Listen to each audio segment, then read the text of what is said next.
when they came into the tournament though beforehand. If you'd ask me, I think they did pretty well. Though. All the games that they lost were not like storms. Yeah, Mhm. they were close. It was close, and they were sort of outclassed by a lot of small things like being inexperienced, and they made a couple of bad decisions in the game. They didn't lose like they got stomped so hard that there was no chance at all. That wasn't the fashion that they lost. They showed a lot of potential as a team. They just needed to have more experience, and maybe in the future they can actually do better. Well, let's see what they can do with this Game 1 draft right now. Solid start for them. Get your Spear Breaker and Shadow Fiend. Maybe we'll see a casual Dazzle come out. That seems like a safe grab. You get your defensive support, and the armor synergy between the two of them ain't too shabby, I'd have to say. It's good versus the Wyvern ultimate as well. Oh, having yes. the Dazzle. So, outside of that, though, I'm kind of sad that Tuska banned out. Obviously, when you look at Mineski, you kind of want them to pick the heroes that they have won most with over this patch, that they've been most successful with, and Winter Wyvern is one of those. Wyvern, sorry, but Vici Gaming already snatched that one, and then Tusk already got first banned because obviously that is one of Mineski's most strong hero. Now, one hero that we haven't seen too much this tournament just yet. We have seen her a few times. Wind Ranger, very successful, 80% win rate with 10 games played on this patch for Mineski. So hopefully that will be something that we'll see from them. They don't really utilize Ember a lot though. I feel like Ember is one of those heroes that all the stronger teams or more successful teams have been utilizing the hero a lot lately because of how strong the hero is. This is just a very classic Mineski hero. They don't get the NS, they'll just go for the BH. I wonder if we would see Vici Gaming creep in a Brood. I just wanted to get it out there before, it's too late. No second phase They van. have the Darks here though, so I'm not so sure because it's the same position. But we did actually saw one game where position Darks here, yeah. Who was it? The other day they had Doom and they had Spirit Breaker, but they still went for Brood, so they went safe lane, basically safe lane Doom, and they just wanted to fit in a Brood because the enemy team. It was against Mineski because Mineski went for a Drow lineup. Oh. And another game we did see 4-position Darkseer. So 5 seconds remaining. not out realm, but you are right. Typically, will not probably. Typically, it doesn't really happen too much. But so what do you deal with? What do you do to deal with the bounty hunter then? This is typical. This is just classic. You go Darkseer, Ember, and Wyvern. Like usually, these three heroes together are, for me, it's like the strongest combination you can get in the meta right now. Boring though. Seen it enough. It's getting a bit stale, but I understand it is a winning combo. Can't argue a bit with the results, even though it's boring. No, you're right. Of course, That's of true. course. Same with like a Razor. I'm getting sick of Razor, but he seems to bring in some of the why are wins. you sick with Razor? It's boring. Because he's Liquid is the only team playing the hero. So, more than enough. Everyone is playing Ember Spirit, so I can understand if you're sick of it.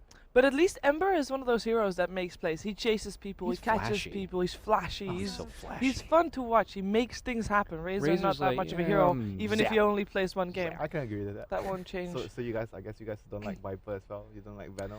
I'd like Feno actually, mostly because I like the hero myself a lot, and I like to play it, and I like how you can play around with getting the words vision up with the plague words, and that actually makes him a lot of fun to watch as a support player. I don't know. You just look at those kind of things, I guess. I have a question for you, Winner. Why don't we see any more of that support Naga? Because of the nerf to Riptide. Yeah, Like that's at level 1, significant, that's huh? actually really significant because it weakens her laning phase a lot at level 1. So Mineski just going back for their classic heroes like Queen of Pain plus SF, something the old secret popularized a lot. DAC. So they have very strong lanes right now with the SB, SF. I'm not sure if they want to actually lane SF mid or Queen of Pain mid. Maybe they're going to just use Queen of Pain against the Darks here and then have the SF in the middle lane and you just keep stacking for him and you roam the BH. Because I feel like if you're roaming the BH and you have a SB off lane, the Queen of Pain in mid would provide a lot of pressure to the opposing mid laner because you have constant kill potential compared to a SF. SF, you just want to focus on raising the crit wave and go back into the jungle. You don't really put as much pressure on the opposing mid lane as a Queen of Pain. Reserve time. So we might actually see Mineski do that, but if you go by history, they are probably more likely to put Queen of Pain on safe lane. So we'll see how they actually lane their heroes. But for Vici right now, they need a mid laner plus a secondary support. The superhero. Alchemist? No. He has been playing a lot of Alchemist though recently, but that was with the Undying combo with the Morphling. I mean, Alchemist, if it tends to be the matchup against Shadow Fiend, I feel like Alchemist usually gets the upper hand. Acid Spray seems to be a big nuisance to a Shadow Fiend. Yeah, but they don't really have a lineup that can utilize the Axe upgrade from Alchemist. Darkseer. Darkseer. And then maybe their 5th pick, but yeah. Super's one to play Razor as well. Mineski actually lost twice in a row yesterday against an Alchemist, so they might have some nightmares with that hero. Wasn't it against Liquid, right? It was, yeah. Oh, Liquid played Alchemist? Yeah, Liquid two twice in games, a row. twice in a row. Who Fada played mid. it? Fada did? Fada, Yeah. Oh, wow. Radiance. Really? 5 I've never seconds seen Fada remaining. play Not Alchemist. Yeah. Oh, There's the Viper. Oh, just another one. I'm not too sad about it. Viper can make for some fun lane situations if people try to gank him, because he's really difficult to gank, but you kind of also don't want to let him just do his thing too much. That being said, both Queen of Pain and Shadow Fiend, regardless on who they're going to put mid on it, Yep. should be doing okay. They're 10 gonna have a seconds no. I think Queen of Pain would struggle against Viper. Yeah? SF is fine, but Queen of Pain would struggle. 5 But even seconds SF, remaining. you might lose the lane if you actually get pressure a lot. Like the first few wave is very crucial. But when SF reaches level 5, then the lane becomes okay against Viper. But before that, the Viper might be able to dominate the SF. But then again, SF, they have the bounty and the SV, so he might have a lot of help in the lane. So he might just be able to do fine. But then again, Viper 10 also has help seconds from the remaining. Wyvern. Yeah. We always see Wyvern at the middle lane with the Arctic Burn. So, 5 I mean, seconds laning wise, I feel Viper's more likely to limit a lot of the options that Mineski has. Yeah. Because before that, I was talking about you can actually lane the Queen mid, but with the Viper pickup, it feels like you don't really want to go for the Queen versus Viper matchup. You rather have the SF versus the Viper. A silencer now coming out. We'll see it the second time straight. We just saw it in the last series. It was really good versus Ember, Yeah. I think in general, and it's good versus defensive supports like a reactive type of support like Wyvern. But why are you going for a silencer over something like, Disruptor, let's say? That also offers a I bit think of it's control and because silence. it's more synergy with SB, because you're charging in, you might not be there as a Mhm. silencer or a support player, Okay. so you can actually help the SB get a good initiation by just casting your 10 global, so it's Fair much enough. easier to execute. It does put a lot on his ultimate. 5 It's a long seconds cooldown. It doesn't have to work. And Oh, the yeah, girl! I like wait, that who's hero. the support hero? It's Bat going to Rider be that jungling? 4-position Darkseer again? No. No, no, as jungling Isaac- Batrider. Jungling Batrider, I think. Jungling But if we're talking about Playmaker heroes, Batrider is one of those. But isn't it weird if you do jungling versus a bounty hunter? I guess it's his dual lane. jungling I is think just it's not dual- good anymore, isn't it? I think dual lane. You can jungle from the start, but it's slower. But I feel like they have a secondary plan, maybe to pressure with Darkseer. You Iron Shell and you keep constantly spamming napalms and Iron Shell. You pressure the lane, and you try to steal the enemy jungle, because then you limit their support movement. They can't stack for SF, and they're always constantly forced to help the lane. I think that might be a It's gonna better play for Vici. I'm not sure if that is actually their plan, but it seems to me jungling Batrider might be punished by the roaming BH. I just figured his jungling just wasn't what it Yeah. used to be, and you have to at least build up a couple of levels, and even then, it just doesn't really start off the way it used to. I'm 5 seconds very remaining. interested in this. It's a bold draft here from Vici Gaming.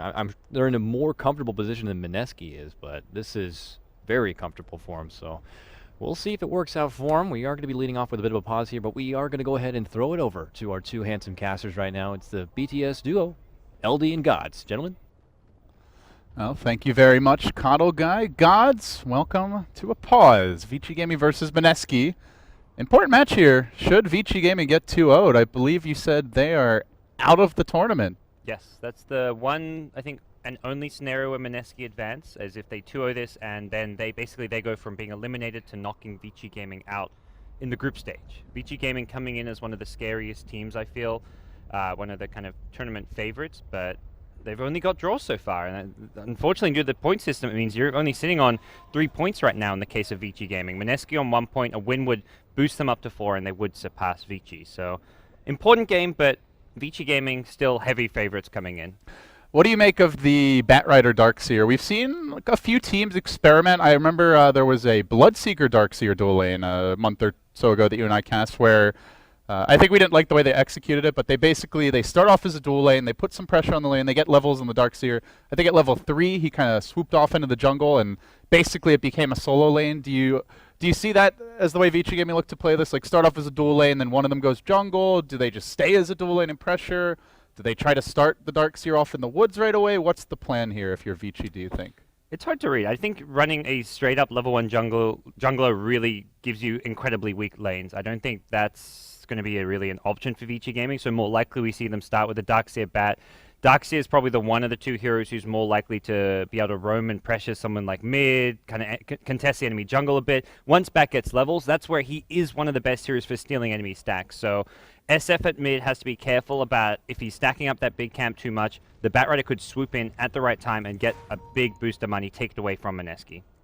All right, away we go. Game number 1 has begun. Mineski, they need the 2-0, and give them credit, gods. They are sticking to their guns. This is just a cookie-cutter Mineski draft. The strong mid-game cores, big initiation from the Spirit Breaker, a support that can be disruptive as well in the laning stage for Jesse Vash. And they're not deviating at all from their standard game plan. Whether or not it will work remains to be seen, but they're still confident it's going to come down to execution, not a need for a change in strategy here. Dude, I think Jesse Vash just made like a sick fake out. He like ran forward, pretended to ward up the high ground when he didn't even have a ward on himself. He did it yesterday. Yeah. And the enemy actually fell for it and dropped the sentry like way before the rune spawned. They saw that shadow walk though, or maybe even heard the animation. 30 So Just seconds rage eats to a battle. tree. yeah, that was like a really cool move. But something you just don't see that much of is where you kind of poke your head into the tower site and then pretend that you're warding. When in reality they actually use both their wards with a level 1 TP. So both the Spirit Breaker top and the support silencer bottom TP to get down early observer wards. With the mid sentry, it's not that crazy because you probably want a sentry mid anyway for the bounty, but it's still nice to force it out early. So it's gone sooner. You know they've planted one there, and The battle especially if you begins. can get them to plant a sentry somewhere that's not a high traffic area. It doesn't could really seem pay they were off. baited out by it yet because it hasn't been dewarded, haven't seen the sentry go down. And if they put a sentry down, like you say, it may just be for the bounty himself. They may have seen, who knows, maybe they saw the replay or the game yesterday, and I feel like that's not a trick that you can pull off on the regular. You know, you get away with it here or there, but pretty quickly people wise up to what Jesse Vash is all about. But man, gods, look at this mid lane. The creep blocks, the Raging Potato. This is very tough. Yeah, and that's like the bounty's worst nightmare as well. Like, how can you harass the mid laner when they put creep equilibrium up there? Sentry Bimbo's down gonna now get as punished well. for this, and he didn't skill Braze. He went for this early last hit build. So First FY's wave is going to be tough. This is like a roaming Batrider kind of right now. Likely we'll see some stacks being done by him. So far he's had his neutral camp blocked, but very odd choice of hero to kind of roam. And I mean, he jungles as well, but you can't do that level 1. Has level 1 napalm, needs to get at least level 2, and even that is still not the best, most kind of efficient farming build that you can have.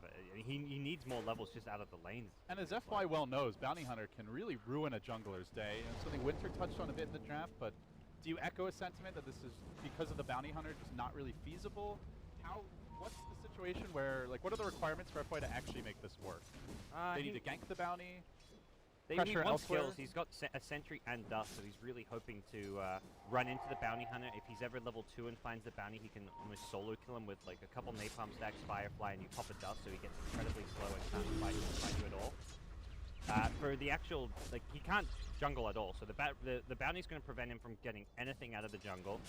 He just needs to kind of leech experience from a lane. He's kind of just a bit of a liability right now for Vici Gaming. All he can do is kind of zone out Ryu right now, as we're seeing, And Bat's level 1 is just atrocious, so Yeah. there's no zoning here. There's only love taps. he's just hoping for like a bounty hunter misplay. He's expecting bounty hunter to potentially like swoop into one of these lanes and have it, like, if he comes towards top lane, there's a sentry there which will see him, and then you can get a kill with Arctic Burn plus napalm with the dust. But so far, I feel like we're really digging deep to figure out how this Batrider can work, and it's just not working right now. so we look towards Bat in the mid to late game, and he is a good hero against SF with the Blink Lasso initiation, goes through BKB as well, so you can cancel a BKB Requiem. So as far as like initiator goes in the mid game, he does fit in pretty nicely to the Vici. And with Gaming lineup. Surge, it's excellent for Bat. I agree. If he gets the levels on farm, Bat will be amazing this game, but can he get them? That's the question. So we'll take a peek at some of these other lanes. Viper right now slightly outlasting the Shadow Fiend, but Shadow Fiend will always have those jungle stacks to fall back on. And I don't think Batrider's going to have the levels to be able to contest this SF stack right now. Well, he's not going to farm right now, but in the next couple of minutes when he does go for it, Bat's still going to only be, at best, level 3 perhaps. He can kill it with a level 3 if he goes for like an early smoke into the jungle, but it's just such a high risk play to make, and something which I feel like just has a low % chance of working. Meanwhile, top lane, Ryo already 3.5, getting close to level 4. When you compare that to Ice Ice Ice on the Darkseer, he's not even level 3 yet. So the offlane also favoring Mineski right now. They try to potentially make a little move on mid, but Super does have that sentry. He sees Jesse Vash creeping in. They may turn on him. FI's got the Dust. This could be the kill opportunity. Perhaps they finally found the trap. Dust not yet activated. They want to make sure they can secure the kill. Not even necessary. Jesse Vash will go down in the end, and FI hangs on to his precious Dust. While top lane, Ryo duking it out with Burning, but getting kited a bit. Burning going back in on this, braining him down. Sleight of Fist is there. The charge through. He still gets bashed. He gets clobbed again. Got him. Pow! Right in the kisser. Now potentially a charge. Just a few seconds. He's going to TP out in Fenrir. You can't pierce 7 armor. That ain't happening. Big plays in the off lane from Ryo. Though Vici Gaming do get the first blood. Is it really worth it when you're letting the cow get this massive? I was kind of watching. I was like, come on, you just got to turn and fight and just hope to win that RNG battle. And he finally turns and goes for it. And then, yeah, insta bash on the Burning. Gets rewarded. So satisfying. Oh, yeah. Just that leaves is like that warm and fuzzy feeling. the inside. offlaner's dream. I don't think he was ever actually going to die with the 4-man shield pickup. He was very tanky. Top lane Jesse Bash now. Ryo's here in position, but he already committed the charge and then canceled it, so unable to really offer much assistance. They will lose their bounty hunter again. Has not had the biggest impact yet. It's deterring FY from farming for now, but FY, let's see, any stacks going his way? God's just a single double stack. But he might get a little alone time now that the bounties died again. And the bounty is always like this, the scare factor, where you're forcing your opponents to buy sentries, dust, and just constantly being scared of where the bounty's moving on the map. So your supports may play less greedy, they're going to stack less, they're going to jungle less in the case of the Bat Rider. So something where you can't really just measure the bounty hunter's impact by his kills and like how much like pressure he applies alone in the early game. There's a lot more that goes into it with just the economy game as well. He's going to make another foray into the enemy woods, but he better get there soon because FY about to clear out a triple stack as well as a medium camp. Oh, he's going to be close. This is actually really big if he gets there in time. Moving forward, he sees the flames. Looks like he misses almost all the, in fact, all the big camp experience. That's unfortunate. Yep. FY now 4.5. The timing just a wee bit off. Sad yellow goblin. It looks like SF did farm his stacks now, so no chance for Bat to go in and steal those. And Bat being level 4 at least means he can offer a bit more to the side lanes if he wants to go for rotation. You talked about how he can actually be really good with search, and that's where he may actually be able to rotate towards bottom lane, go for a kill or a gank opportunity there without even having the blink dagger. Just an Iron Shell on himself and a surge in could cause Mineski some problems in their safe lane. There's a haste through now, grabbed up by Jules on the silencer. Ice calmly retreats. Looks like Jesse Vash was hoping for a courier snipe, but Vici Gaming, they're wise to the bounty hunter's tricks. They fly it over the trees. They give no opening. And now the laning stage settles down. Breaker and a level 3 Darkseer. This is the Bat Rider zoning potential. Yeah. Or lack thereof, I guess you should say. And meanwhile, just straight up dual lane with the silencer plus qual. I mean, that's a fantastic dual lane as far as zoning out a melee offlaner goes. But Vici Gaming had 3 heroes top and couldn't pressure the Spirit Breaker out of lane. Meanwhile, 2 heroes completely bully a Darkseer out of his. They'll start pulling through. Jules just looking to get those boots online at this point in the bottom lane. They have their Quap Bolt now, Gods. The Shadow Fiend warming up towards the mech. What is the key timing here for Mineski? When do they look to get aggressive? Do they look to get aggressive? Uh-oh. Jesse Vash. Looks like he may go down, but feel free to talk about all things Vici Gaming. Well, for Vici Gaming, they're going to... Ryu doesn't get the last bat. The jukes. Damn you. Radiant's bottom tower. Radiant Potato's going to go for a mech. So they're going to have a mech timing coming out for the Shadow Fiend as well as probably a global silence around the same time. I think they want to give Silencer a solo lane if anything. Oh, Jesus. Ryo just going off with these bashes. What kind of second kill there as well. Ugh. It's really time for Mineski to rotate their Quap to start ganking and give Silencer the safe lane to get his level 6, I feel. And then this will just help them transition into their Shadow Fiend mech. Then they'll get Global Silence involved. Then once Global Silence is involved, maybe they give Bounty Hunter a bit of a free lane so he can get level 6. It's all about kind of rotating through, making sure everyone gets their key items, their key levels. Speaking of a key kill, FY, he'd be delicious right now. Jesse Vash is going to be able to find him. Very well done. In the same moment, Cuckoo deletes Ice, running away from the lane. So he doesn't rotate, but he gets a kill. which is just as good. 4-3 now the score. Mineski are just crushing the early game here, and as you'd kind of expect, they've got such a weak laning setup from Vici Gaming, the jungling Batrider being an incredibly greedy way to set things up, and they're forced to spend all this money on detection, which has not really amounted to too much. They've killed the bounty hunter 3 times, but I don't feel like Jesse Vash has had a poor start. This is like the ideal start. Not ideal, but this is still a strong start for a bounty hunter to have with the just damage and time wasting that he's kind of causing for Vici Gaming. And this ward has done quite a bit, although FY, he's going to find it now. We'll quickly delete it with the Tango. And meanwhile, Jesse Vash swooping through. He's gotten more wards up. The vision, definitely strong now for Mineski as they prep for a potential dive. I just can't believe how shut down Ice is. This is the worst start I've seen from a Darkseer in ages, gods. And it does feel like it's all about the Batrider. With the bat in the jungle, Darkseer can't go there. Someone's got to be bottom. Someone's got to suffer. Yeah, they set up these just weak lanes, and having the Queen of Pain in the safe lane with Southers, and they've been able to pull the Ice. He might be dead here. Yeah, bounty. Oh, coming in hot. Shuriken, not enough. Needs that auto tech green around the tower, the back. It's okay, but he may get the kill on the way out. Still Jesse Vash happy with that.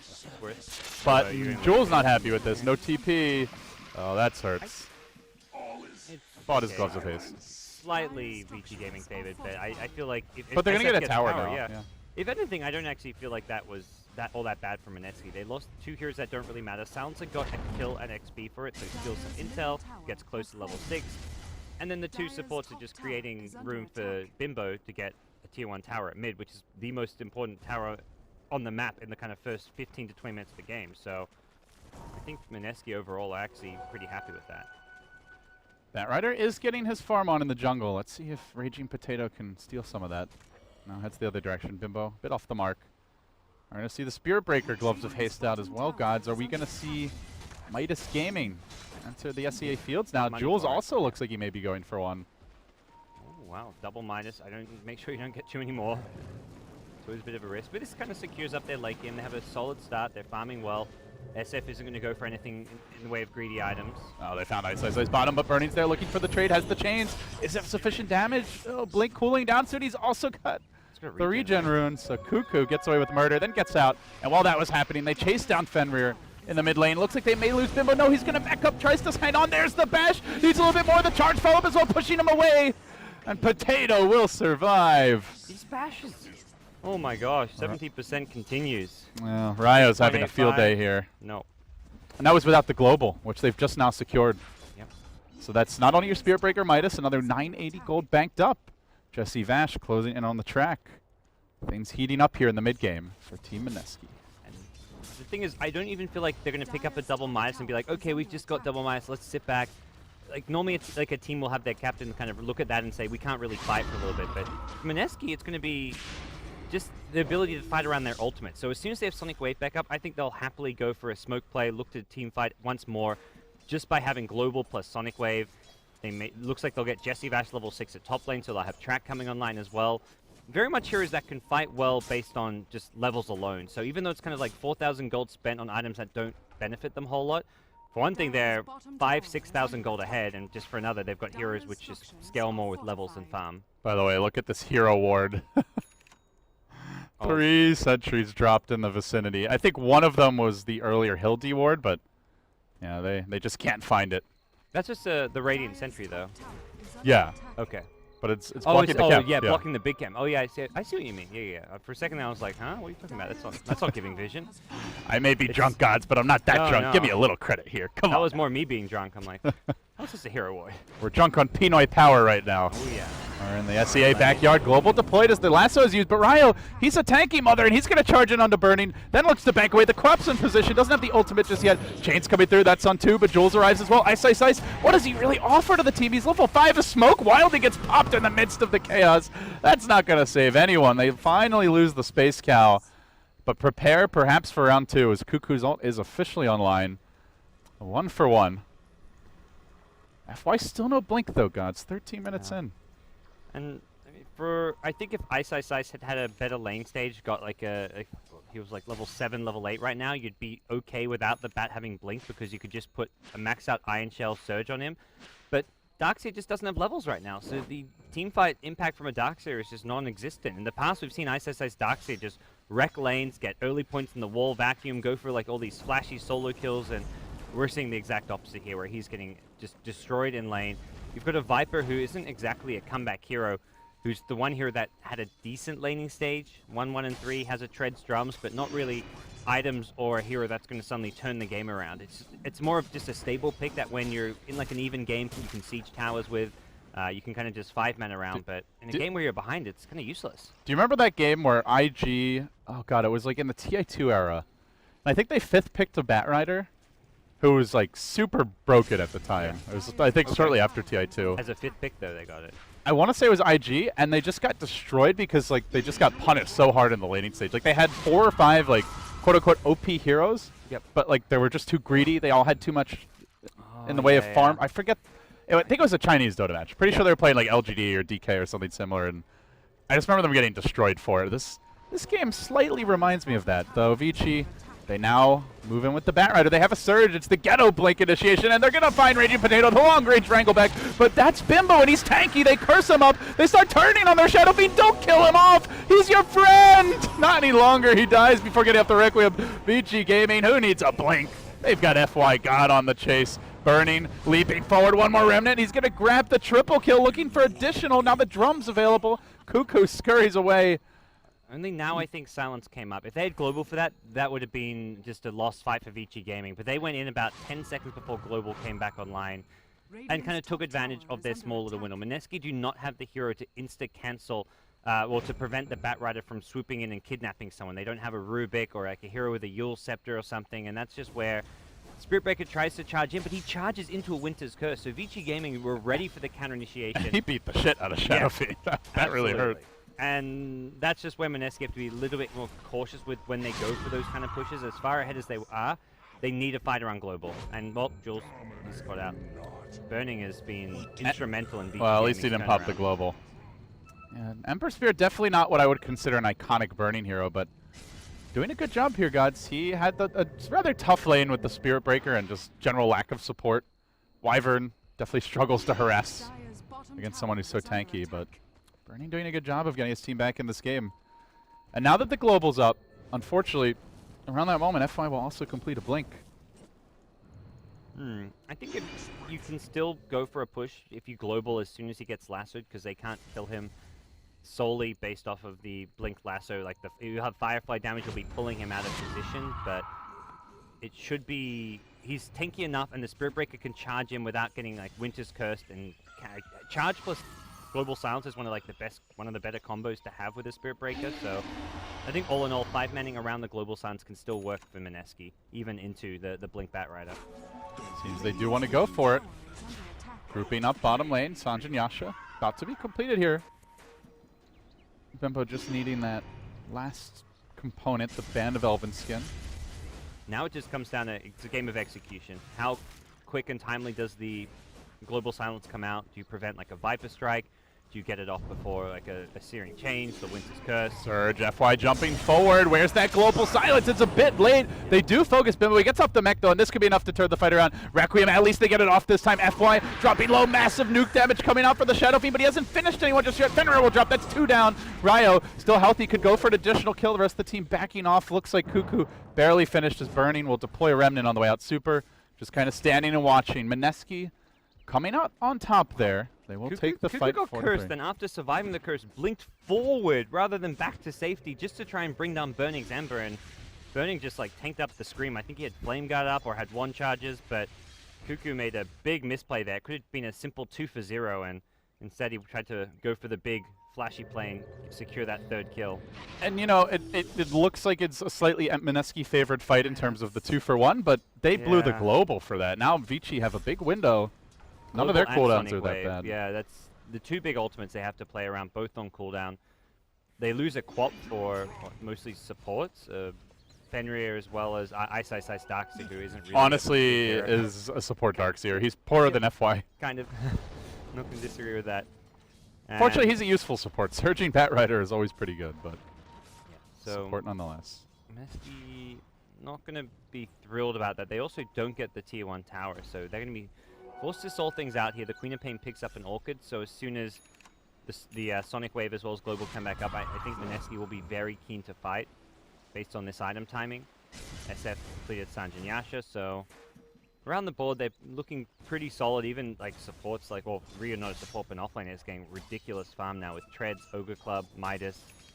Should see a fairly good time on his BKB. Cuckoo jumps in on mid now, clear out the wave. Mineski, when do they make that move? Global's about to cool down. Roughly 15 seconds here and counting. They all cluster up behind the tower. Seems right now Mineski expecting some sort of smoke play. And in fact, Vici, what do you know? They are smoking. They're swinging towards bottom. FY will wind his way through the trees, prepping for an ambush. I'm not sure he wants to go in quite yet. It looks like Darkseer still needs to just heal up a bit, but... Oh, they're smoking maybe towards mid. No, they've seen super. Now they want to go. FY's waiting in reserve, but is he really going to be able to make the difference? Jesse Vash, he wasn't shadow walked. His smoke just broke casually in front of FY, who's going to run away. Oh, that's a blunder. He suddenly realized, like, wait a second. It's one of the, I think he sees himself smoked, and he's like, I'm invis. Oh, wait. I'm not really invis. That was easily avoidable. So a missed opportunity here for Mineski. Firefly on cooldown, so I think free tier 1 tower now. You really want to have the Firefly for when you engage.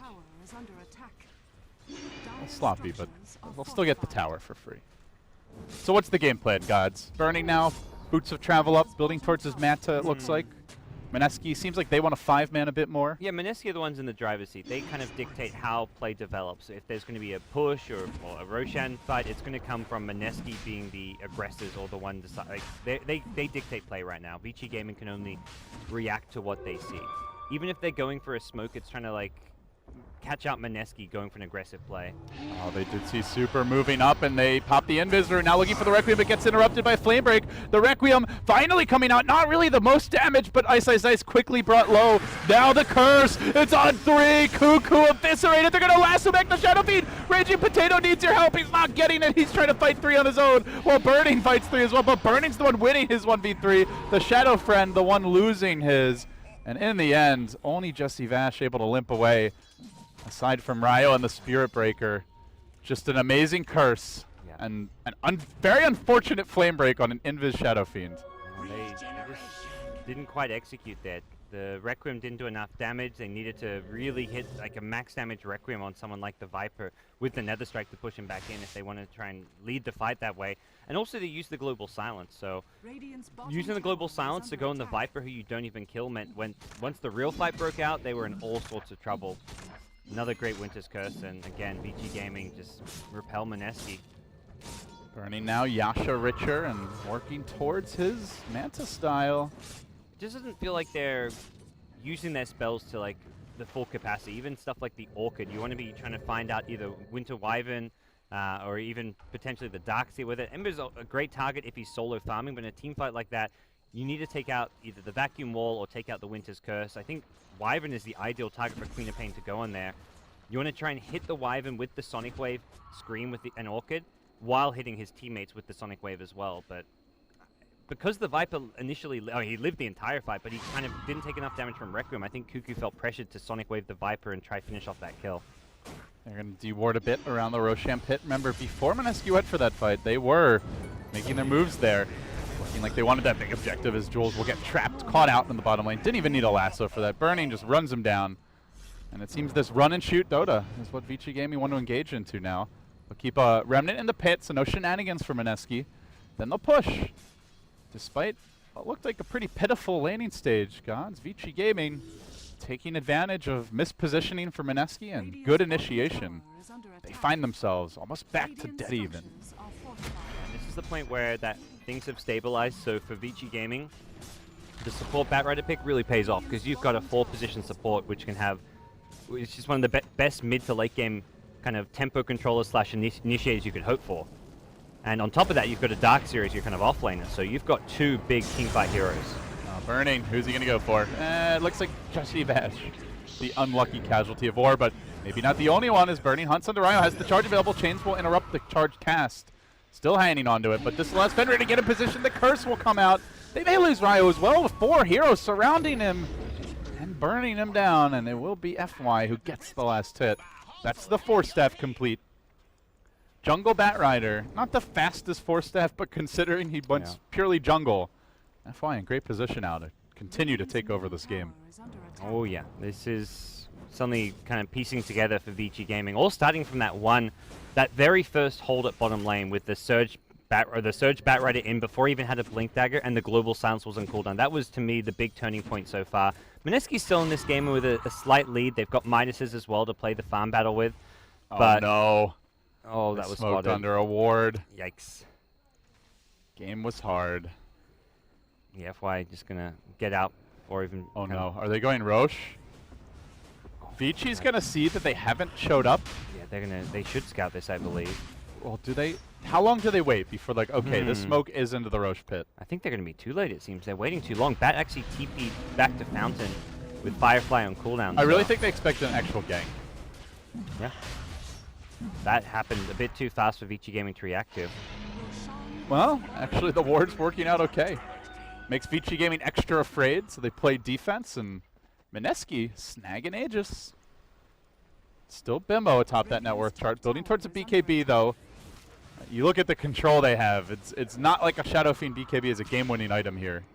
Still got lots of lockdown for him. Oh, yeah. And, like, moving towards the late game, Queen of Pain will go for a BKB as well. So Mineski's next big timing will come from having the double BKBs on Queen of Pain as well as Shadow Fiend. If they can get those two with an Aegis as well, then they're going to be exceptionally strong and could likely just take out a couple of tier 2 towers on the map. We're not going to see anyone go high ground anytime soon, but there is, on the Mineski side, a lot of potential for things to kind of just click together at the right time and kind of lead into what was once their 5k gold lead being kind of returned. A lot of it comes down to how Vici Gaming deal with it, and I think at least kind of the temporary plan is just to split push and keep lanes pushed out as much as possible and only fight once Mineski get to your towers. Man, that is a late pair of Tranquil Boots. 25 minutes, Jesse Vash will snap them up. It's better late than never. Remember with the Manta now, so has a solution for at least one of the silences, but potentially the second one could still do him in. Still, he's tanky. I feel like he's not actually that easy to kill even if you silence him. And not seeing anything like a SF Blink Dagger for the Requiem positioning, that could maybe lead to a kill on someone like Ember. Found Ryo, top lane. That great start Spearbreaker had long since gone. 2 and 4. While that was happening though, Bimbo continues to heat up. They'll take down Fenrir's Wyvern. Mineski striking back, but in danger of losing this top tower. And let me ask you guys, how much of a problem do you feel the Ember is this game? Is this something Mineski can handle late, or is this like the Dream Ember game where he just can crush everyone if he gets enough farm? It's pretty damn good right now. He's already hit the Manta against Silencer as well as Queen of Pain. So these two heroes can be a lot less effective. Even though you can force out a Manta and then re-silence, it's not really... He's going to Manta out of a silence and then just Remnant away if he's in a bad position, or if he's in a team fight and he's tanky as you kind of mentioned, he can just Manta out of the silence and then slight Searing Chains, play aggressive. If he gets silenced again, he can just walk out of there often. They lasso Jules, dragging him back into all kinds of fire. And this is the other big problem with the silencer. He's constantly getting jumped. He's incredibly squishy, very vulnerable. He has to position himself outside of a fight. And that means all he's really offering is going to be a global silence, and then that's that. There's not going to be... If he's trying to be in the front, getting off last word, getting off glaives, he's going to be getting just destroyed, as we just saw. BKB now has arrived on Queen of Pain. You mentioned this, the double timing that could come. They've reached it. I'm thinking about another strike on Super, but they see the Wyvern sitting back. But Super is rather tanky with the Manta. So hang on, it's actually going to be a triple BKB. Ryo also closing on his, and they do charge Burning. It seems he knows. He's booking it. Should be able to chains and stop this charge. Slight chains, and away he goes. Just not the easiest here to gank as a Spirit Breaker. Yeah, and this style lineup, not bad. Definitely not bad against the Spirit Breaker. And Ryu, despite the great start he had, has slowed down fairly significantly with his item progression, just his impact on this game. Hit like incredibly fast level 11 with the Midas, Treads, Ogre Clement. Doesn't really feel like he's progressed since then. The BKB just started to come up, so it's not just the double BKB. It's going to be a third with Spirit Breaker as well completing one. Yes, sirree. And if triple BKB is not the time to go for a smoke, I don't know when is for Mineski. Need to be careful not to smoke under this same Observer Ward, but... And look at all the sentries they dropped. They again, it's this time it's Mineski's turn, but the desperate D-ward attempts being foiled for them, as we saw earlier for Vici Gaming. Shadow Fiend walks in bottom lane. Says hello to the Ember. Cuckoo trying for the Blink Orchid, but now you see Burning, now you don't. Just jolts away. Yeah. And oh, they're gonna smoke. Vici themselves, yeah. Smoke on smoke, it seems. Although, no, Vici Gaming don't seem to have one, and they're looping around, but they will be walking past these observer wards, one of which they narrowly missed with the sentry. How many missed D-wards have there been this game? This is getting ridiculous. Both teams just juking each other. So they swung mid, then they smoked. I think they actually may have been spotted by this Radiant ward. They were very close to it at least. Doubling back. Iron Shell deployed. Super very nearly being revealed. Now Ice is going to breach up the high ground. He squirrels into the trees. He'll make it out. And Mineski keep on pushing. They want someone to come and defend. Vici, they're gonna have to go and defend. Know that they're coming from behind now. Like there is just nobody home. Guys, anybody there? Can we come in? Can we come in? F4 says no. He's in Viz. He gets up the lasso. Raging Potato. Then the global comes to counter initiate. Cuckoo trying to focus down Fenrir. Does not want that Winter's Curse to interrupt this fight. Ryo will chase him down. Raging Potato now popping the BKB. Looking for the Requiem here. Nothing to stop it. It seems Ice bashed and pushed back again. They'll get a secondary kill. Burning on the run. Just going to watch his flight. Manta Ray be chewed up as Mineski chase even further. There is a chains available. No, he gets silence. Burning and the chains on cooldown. He may die as well. It's a triple for Cuckoo. Mineski come in and they beat down the front door, and now looking for a lane of racks out of nowhere, but double buyback says get the hell out. Yeah. And there's the swing Mineski been hoping for, the triple BKB. They get all their key items, they take a team fight immediately, and those BKBs just do so much. Ryu should be chased down here. Another surge coming up soon. He has a charge though. Suddenly Ryu charge top. No. Okay, guess Ends not. up dying to the Iron Shell. Yeah, could I got confused when he said charge top. I was like, wait, is someone getting I'm saying charged? he should have just Yeah, charged. yeah, those no, creeps those creeps top he could have selected, but yeah, he might have died anyway to the Iron Shell. It was pretty close. Either way, Mineski going to be thrilled with how that went. Double buybacks forced out. Darkseer and Viper, they kill off Burning's Ember Spirit. He's still got no actual DPS item. The Manta Style gives you a tiny little bit, but ideally you're looking at the Battle Fury, the Daedalus, as those key mid to late game DPS items for Ember Spirit. Yeah, Bimbo working on the Butterfly now. 3,400 gold, he's almost got it. Butterfly, pretty big grab this game up against the Viper and an Ember, and especially an Ember who's tickling at this point. Yeah. Burning does not really have the DPS as of yet. Well, it's going to be a long time before any kind of an MKB pickup can happen. Ember's, that's normally like a 4th item for an Ember. After, when you have to go Manta, you have to get Manta, Battle Fury, Daedalus, and then you consider MKB. Because Sometimes I've seen players skip the early Daedalus. And because of how fast the evasions come up, I think we likely could see Burning go for like a Battle Fury into MKB as a result. But does mean that he's just not going to be quite as potent as, and not have the same DPS as you normally do with that 3-item setup. The Battle Fury, Manta, Daedalus does a lot more damage than an MKB, but against the SF, who is going to be a big frontline problem, if Mineski grab themselves another Aegis, suddenly you're looking at your high ground being sieged, and you need to have ways to DPS that frontliner, which is going to be an SF with the Sleight of Fist spam. Hey, Burning. Stay a while. Nah, that's okay, guys. I'm out. Oh, he's going to dodge away from that gang. But the pressure is here. And we do see the power of Bounty Hunter as a scout for his pal Spirit Breaker. BKB was complete on Ryo. Used the first charge already. Now the Butterfly out. So Mineski continue to pile up the mid-game items and even starting to gear up for the late game a little bit. Yeah. Still, though, Vici not quite in danger of losing a lane of racks. Yeah, and Vici still have that scary team fight.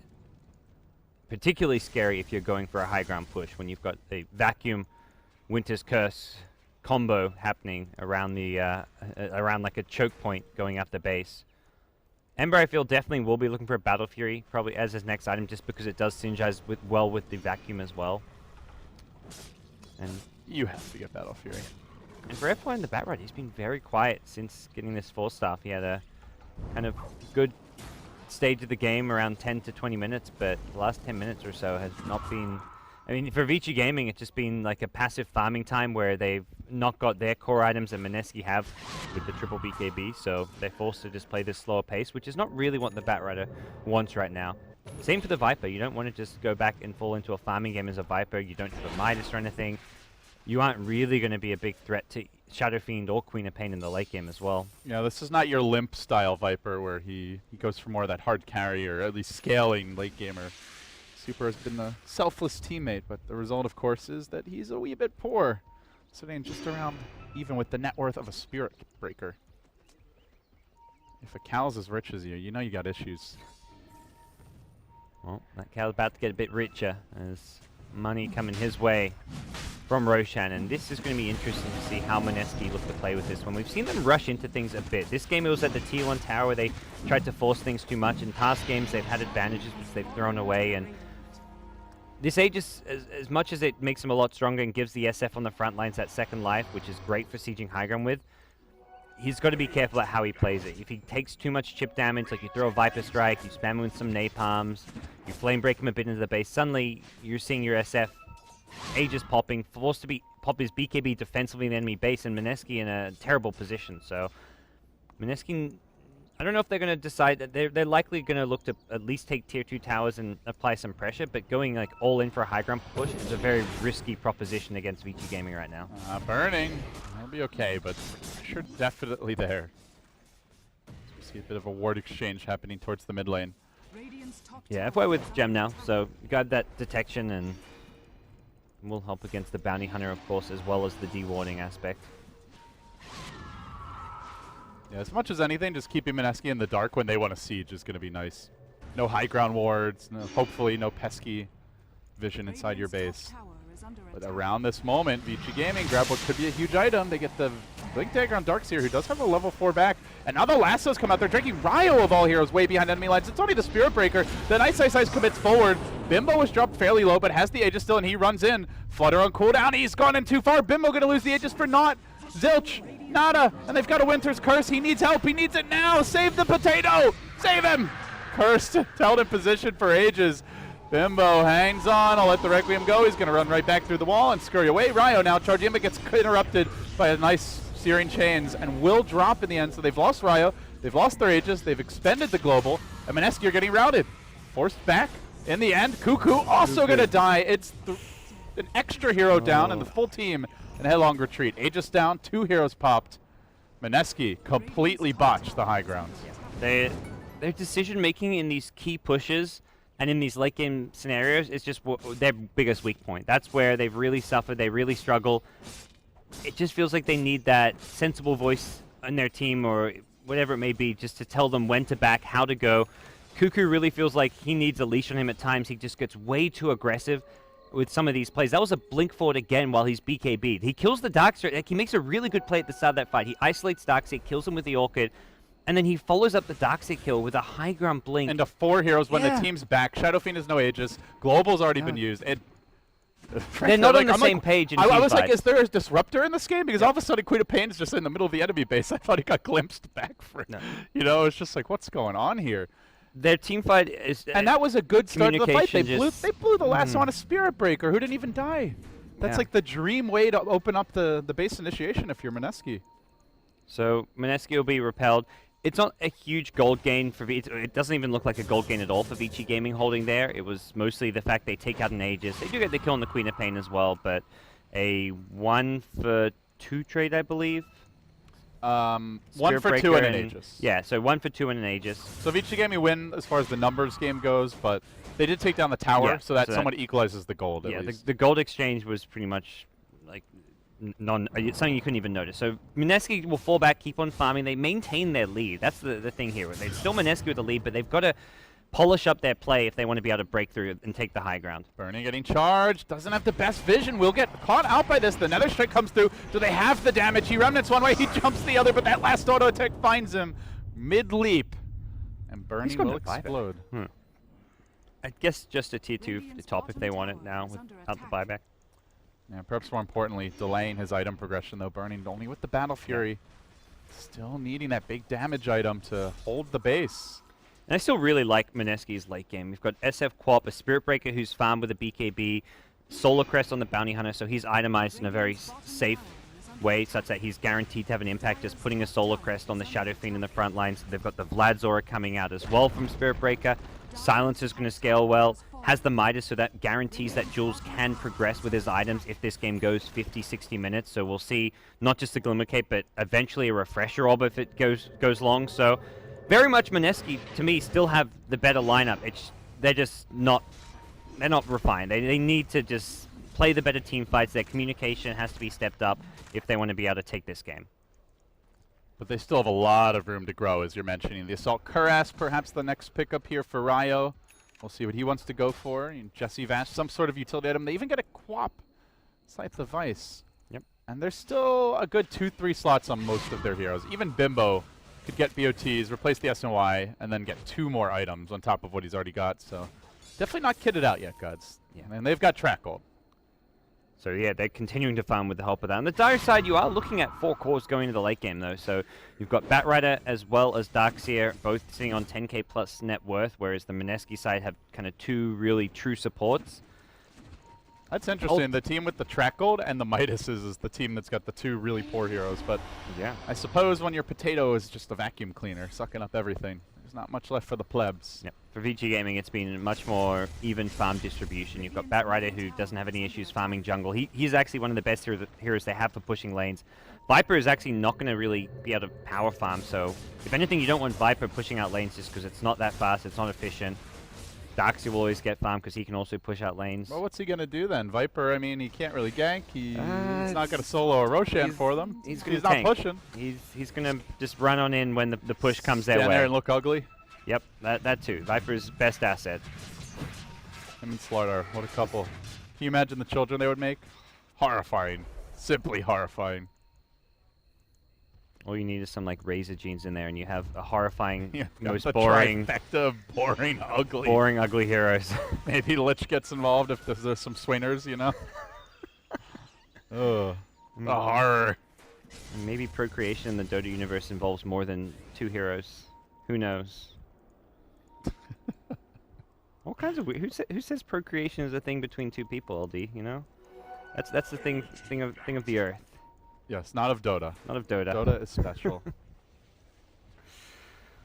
All right, so Mineski actually going on the aggressive here. They've got the Satanic for SF. He's got a lot more durability. This could be big. The global comes out. Now the Nether Strike back on to Fenrir. They decide not to go for super, and they're trying to run Fenrir down, but they need more help. There's the bash. Cuckoo will secure the kill. BKBs are starting to wear off now. They may need to retreat on elsewhere on the other side of the fight. Jules will go down, and now the rest of the team being forced back a bit. Requiem was saved, reserved through this Vici Gaming, though. They want to fight. They've got a lasso ready.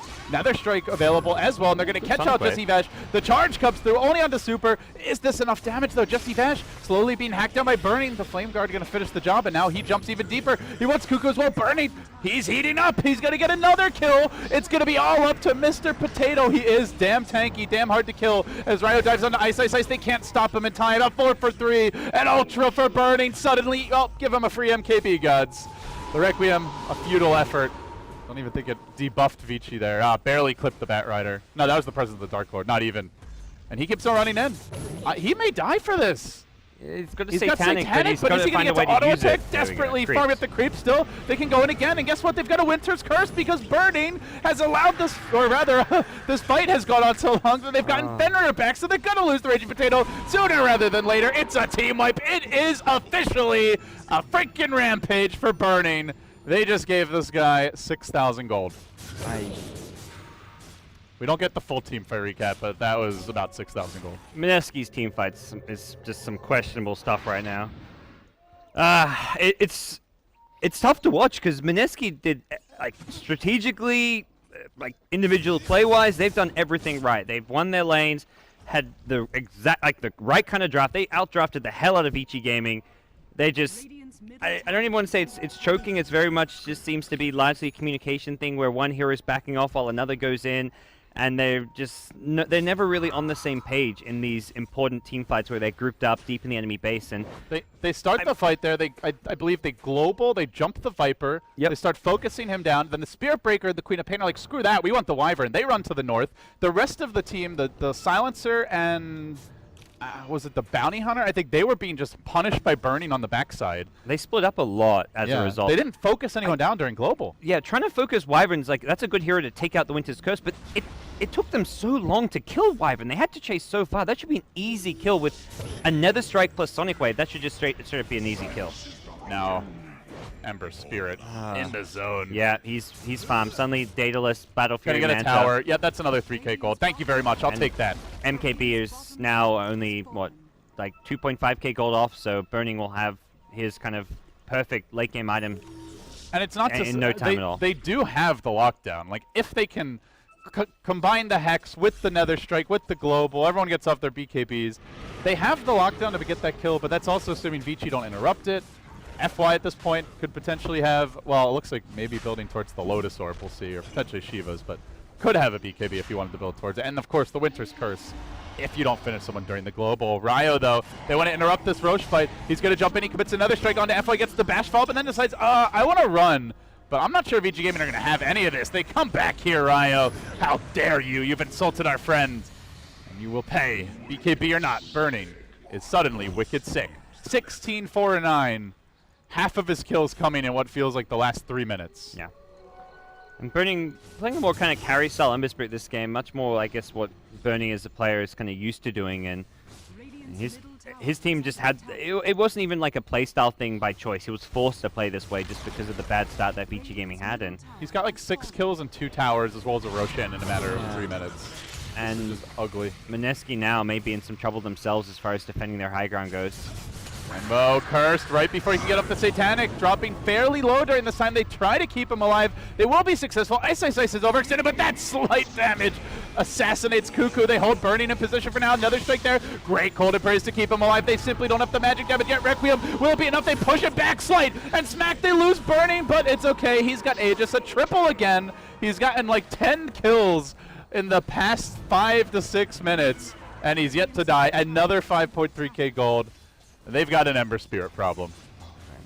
He's just got absurd farm now. Demon Edge picked up. He's going back in. This is potentially the end of the game here. It's a dieback from the Shadow Fiend. 120 seconds on the sidelines. And with this loss, Mineski, Olatskad, the road ends here. They've played some good Dota. They've been very competitive. They've taken it the distance against some of the toughest teams here. They had the much harder group. They had close games against Virtus Pro, against Liquid, and now we're seeing just game 1 against Vici Gaming. Very tight. A game Mineski really should have won, and I feel like that's not the first time we're saying that, where Mineski get a lead. There was a game against Virtus Pro where they had a pretty convincing... They threw. straight up threw that game. And this, to me, I mean, not really a complete throw, but very much just poor execution, really bad team fighting. Vici Gaming, I mean, overall played pretty well, but I don't even, like, often you say, okay, yes, the team maybe made some mistakes, but the other team just played insane. I don't feel like Vici Gaming did anything insane to turn this game around. It was very much just burning on Ember Spirit. They were kind of given the game Yeah. back. Burning But on that is Ember a worry Spirit for made Mineski at the plays. same time. When are they going to start consistently closing games out?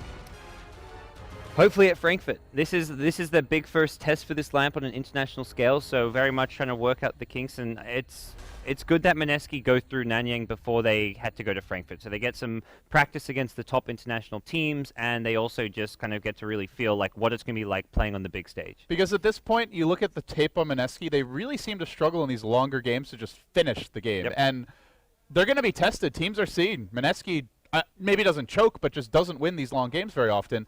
Just take them late every game and force them to dive, to chase, to try and close it out.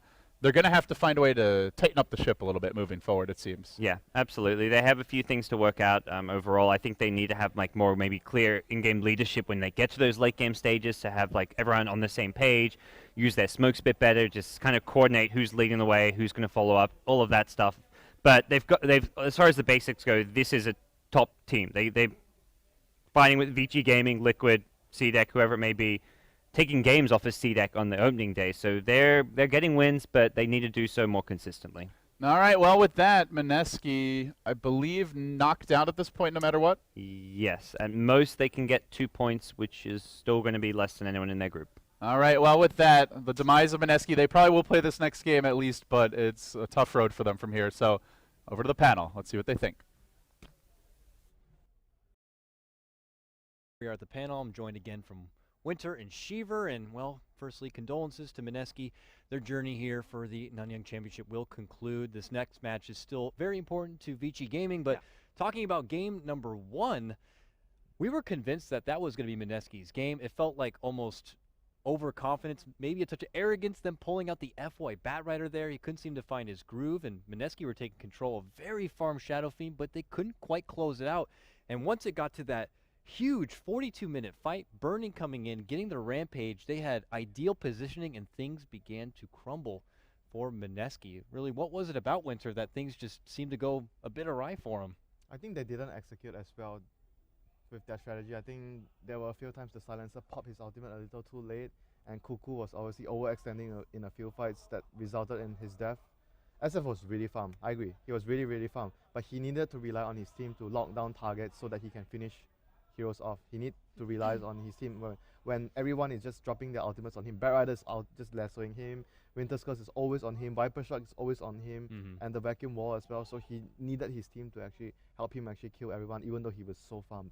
So I felt like the execution as a team for Mineski were lacking in all those key moments when they were going to finish off the game. Yeah, they did have some really strong fights. For example, the fight on bot lane where, I mean, Darkseer wall kind of whiffed slightly, but that was a timing where they just had 3 BKBs up, they fought, they won, forced out 2 buybacks, so, you know, they did get something out of that. But I guess from that point onward, they kind of needed to continue to pressure to make sure that, well, mostly Burning didn't get a single moment of breathing time, and he did. And at some point, the fight where they could chase into the jungle of the Dire team, Burning wraps around, caught out Cuckoo as well, killed him, killed Bounty Hunter, and that just turned everything around. And Burning gets to finish with a very impressive 19-4 record on his Ember Spirit. Yeah. The FY Batrider wasn't enough for me to be convinced that we might be seeing it again, but hopefully they take that as a lesson that game almost got away from them. You don't even really do that against a Bounty Hunter. It's not like they picked the Bounty Hunter because they knew they were going to do Batrider. It was like they already saw the Bounty Hunter pick, but they still wanted to go for the jungling Batrider, which I was actually thinking maybe they wanted to do dual lanes with Darkseid, but they actually just straight up ran a they jungling were hero. successful though with the first he turned level 6, right? FI turned level 6, so But normally his when dagger you're was so slow though. Don't you think it's not worth it? His dagger was so slow. Yeah, but he got surged. He used surge instead of dagger. I believe the commentators called it a poor man's dagger. Oh yeah. And they did get a kill with that. With the first time he grabbed someone, they did make sure that, you know, they made it work. It's still not ideal though. It's not ideal, but I kind of like it. And in the later portions of the game, you do have that initiation, which, I mean, they didn't really have that much on the other side. I mean, you've got the Darkseer. Yeah, that's why they were also under a lot of pressure in the early laning phase because they had a jungling hero. It's a very good example, this game, why teams are not using jungling heroes, because it just makes your lanes very susceptible to ganks and pressure. That's why they were like falling behind at the start, because they had a jungling hero. True.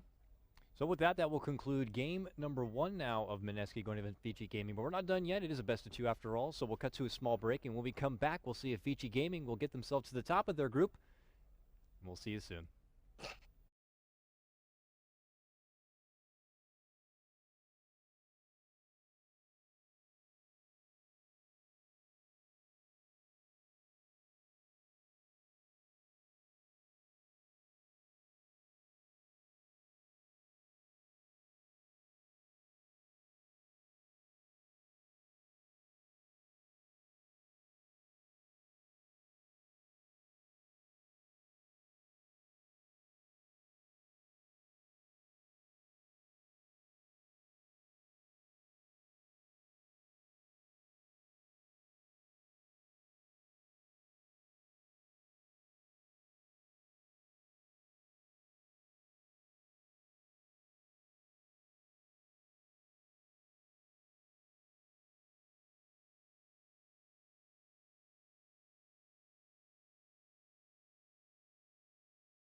back with Winter, a much taller Winter, and Sheever. Much taller. He is taller than both of us Actually, I now. have to say that on screen, doesn't even actually it makes a difference. He actually sticks out of his chair, like crazy right now. Kind of jealous, but I got pulled an Aghanims from Alchemist. yeah.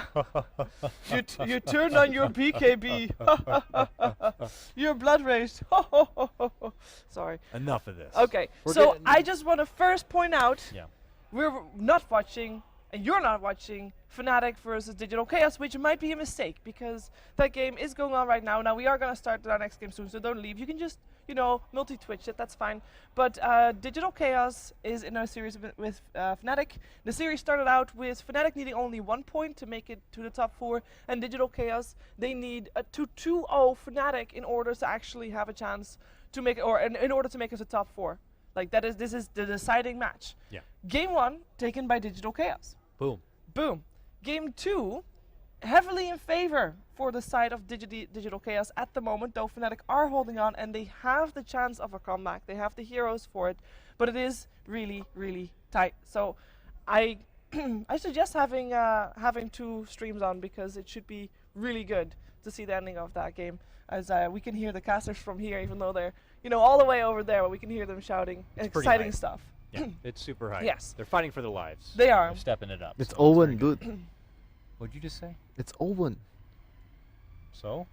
It's gonna be the hypest game ever. It is good. It could have gone either way. It's Owen, so it could have been a flame or positive. It was positive. Well, it was positive. You're trying to I'm trying to twist your words. trying to twist my words.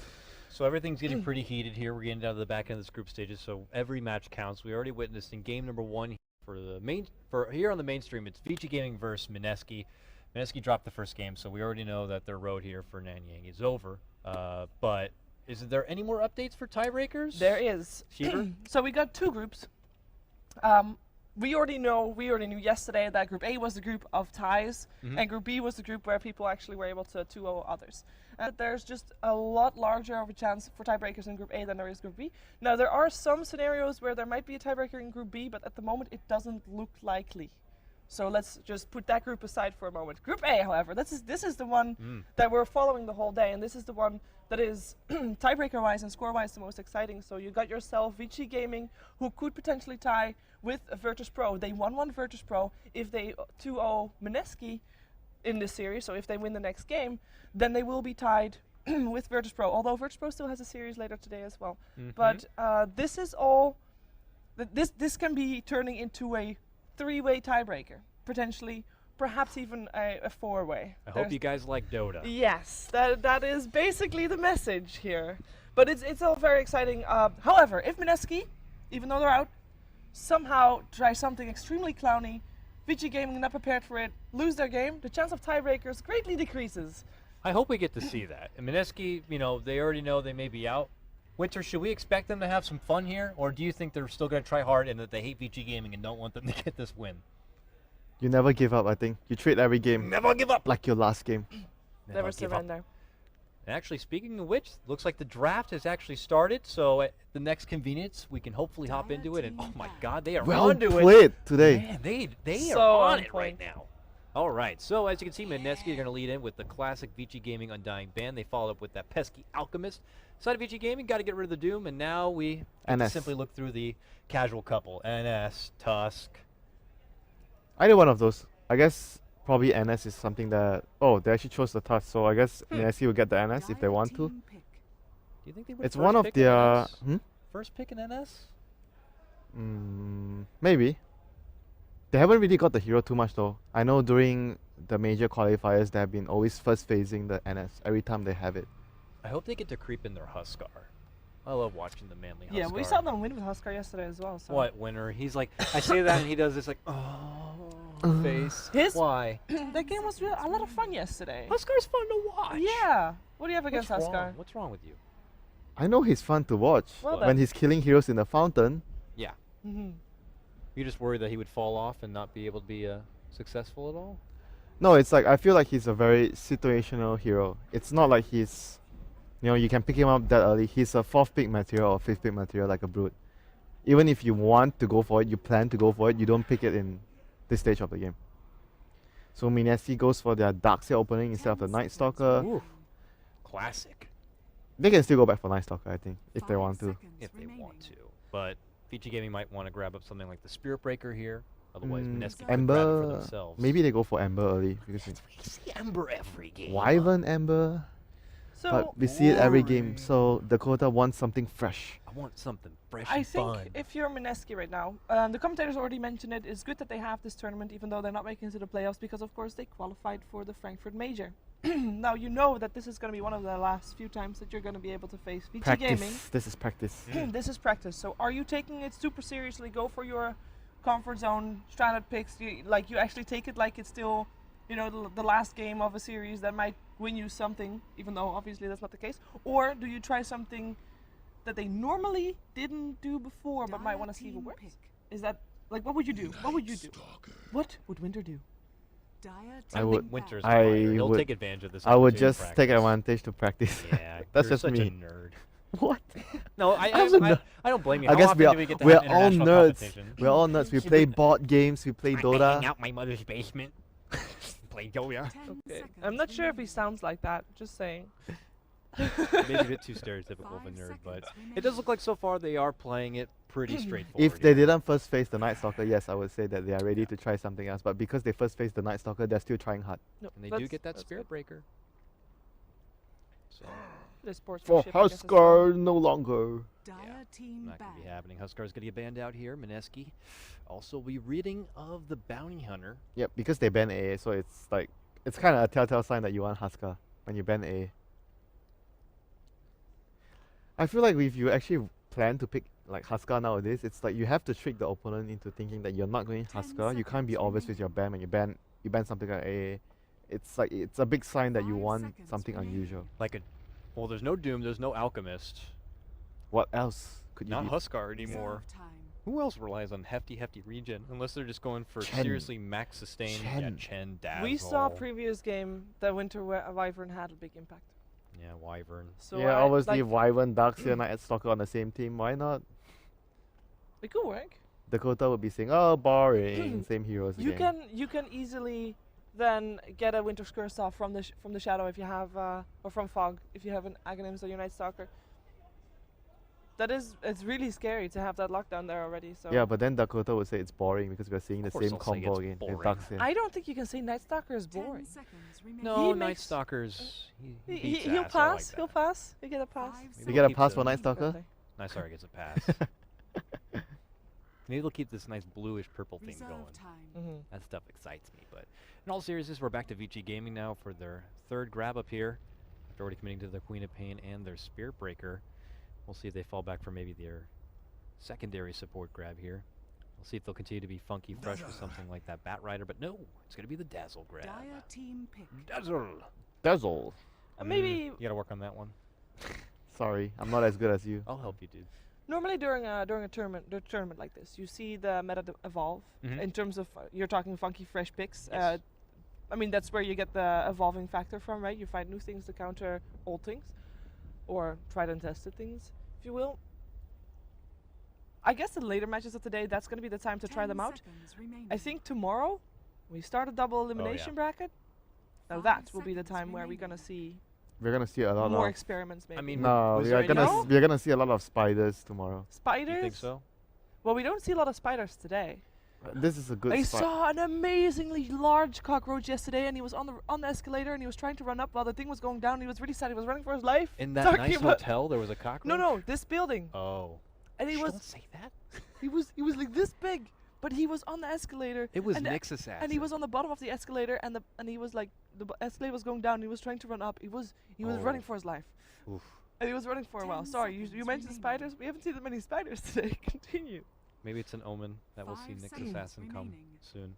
But your Oh. point on like the meta being shifted within each tournament, I don't think we've yet seen anything that like this is Reserve the Nanyang meta right Yeah, now. I Everything agree. seems pretty. Yeah, I you was know, I was carried talking to over. I was talking to Parker earlier. Like I felt like the meta Dire probably team has pick. reached like the peak very soon. I'm not sure if you are going to see any more changes in the hero pool. I think Oh it's God. somewhat gotten mostly figured out. I think Slada has been really No. good recently. Broodmother first face material for some No. teams, but I don't really feel there's any other heroes that can creep into the meta. I'm gonna believe we're still in our pre-teen era of this meta. It's already one I- month. It's already 1 month. Already 1 month. Yeah. This has to last all the 10 way through the seconds major. remaining. Yeah, I was gonna say we're. Major is gonna be in 2 weeks. Then you see 5 another change. seconds Because remaining. there's gonna be so. a patch. You know what we don't get to see a lot of that I thought was still in flavors? More Wisp play. Reserve time. It depends on teams as well. Like certain teams, certain series, like Monkey Business, maybe they'll favor their Wisp. LGD was a big Wisp team. We didn't get to see them pull out a lot. Maybe when East meets West more often, they'll try to develop more things because obviously, Yeah, I mean, I we can see see that Start our happening. second ban here, even though and we know that Mineski and we see a lot of teams doing really well with Slardar. For example, Secret that is already a first pick. Shadowfiend. No. Shadowfiend is still in the pool, which is also Yeah, Radiant Shadowfiend is usually something you don't see in the pool too long. Mostly the team on the Radiant would try to pick it first, or the team on the Dire would try to ban it. And even certain teams, they don't ban it when they're on their Dire, they just pick the SF on Dire, which didn't work out too well in 10 some games. seconds remaining. But this is just a typical like a draft that 5 is seconds remaining. with heroes that are really good in the pool in the Yeah. meta right now. Lina mid. Yeah. I think Lina mid has been Reserve slowing getting time. more attention. I think the hero was a bit underlooked after the nerf. She's actually still the same hero that is very strong in the lane, especially against Queen. We're not seeing teams also, what we did see a little Dire bit of team at ban. MLG was them still, like you see teams now going back to the Lina for mid lane. I saw some teams during MLG go back to Support. the Lesh Oh, the for Lash. mid lane. how Can about be easily countered, but sometimes teams will creep it in as that Lesh fifth pick. support. Lash support is fine. I think it's good. You have to have a good E- pairing e- with them though. Even Yes. if the safe lane Lash also sometimes it will work. But we see Bane a lot more. Bane, I mean that's a good Rubik. setup for yeah. Rubik Shadow Demon also making a bit of a comeback. I would love to Is- see a Shadow Is Demon this the again. time for some anti-mage for Vici Gaming? Yeah. Do you feel like if you No, go for a they Lesh go Of for- support- course, no, a no, of Shadow course not. Fiend. They go Oh back for my the SF. goodness, we never Fire saw team that pick. one coming. Who would have thought? Who would have thought? Who would have thought? Who's So- playing it though? Vici Gaming? Is that a I think they are going to do safe lane. Super safe Shadow lane Fiend. Queen. Yeah, super Yeah, Shadow Burning Fiend, Queen of Pain. Burning Queen. Do we get to see Burning play Queen of Pain a lot? We just know Burning for being that big Anti-mage. farming, He fighting has, kind of hero. uh, Queen of Pain is like a do shit fighter, you know? They have Not picked like it big more on often for him. farming.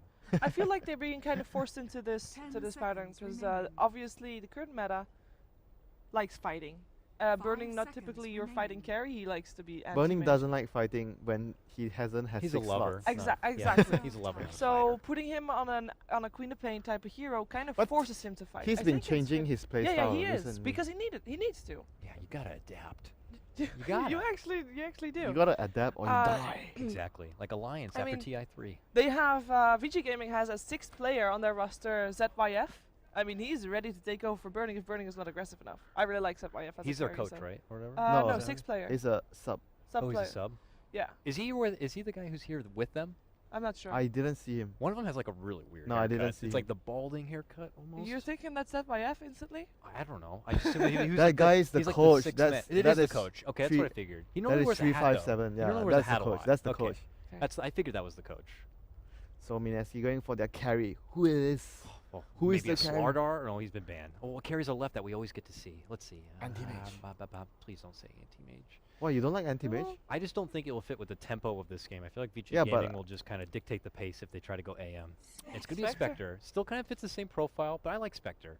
I thought Spectre was going to be the hot hero this patch, considering all the buffs. She got personally a Yeah, nice but buff, she's plus weak. her items all got She's good weak in the buffs. laning phase. That's like the biggest issue of the hero all the time. You get pressured so much, and when you talk about the current meta, it's always about aggro lanes, the opponent coming to your lane and messing around with your Yeah. carries farm. And Uh-huh. Spectre is a hero that you don't do much in the laning phase. And you kind of put her in a tri lane in this current playstyle either might not be good enough either because then you have 2 heroes leeching experience and she needs to get that level 6 to be able to actually do something. but the in thing that with game. Spectre is like you have to have supports to stay in the lane yeah, to babysit her. it's a bit of like that's why it's tricky to laner. And I like it here because it's going to be Night Stalker maybe roaming around a bit more, giving a bit more space to that Yeah. Spectre. And also with that, with Night Stalker roaming, forcing 10 attention away seconds from the remaining. Spectre so that the supports so the Spectre can actually get levels, and so that in this case, Winter Problem Wyvern is can if get you're it too. babysitting the Spectre a lot, that means that no one's going to be babysitting the mid lane, and you got a Yes. Spirit Breaker on the other team. That could be a bit of trouble. That could be so sticky. we got to really pay a lot of attention to the laning phase here, but we're hopping into game number 2 now. It's Vici Gaming going against Mineski. Mineski already out of their group stage run, but Vici Gaming would love an extra win here. Let's go ahead and throw it over to our casters. It's going to be LD and Gods. Gentlemen, take it away. And welcome back to game number 2. Gods, we are live. The crowd's not here yet. They'll be here tomorrow. But for now, Mineski going to experiment a little bit as they try to make the most out of their final moments here at Nanyang. It's been a rough showing, but like you said, still great warm-up for Frankfurt, and that will be the real test for them in the weeks to come.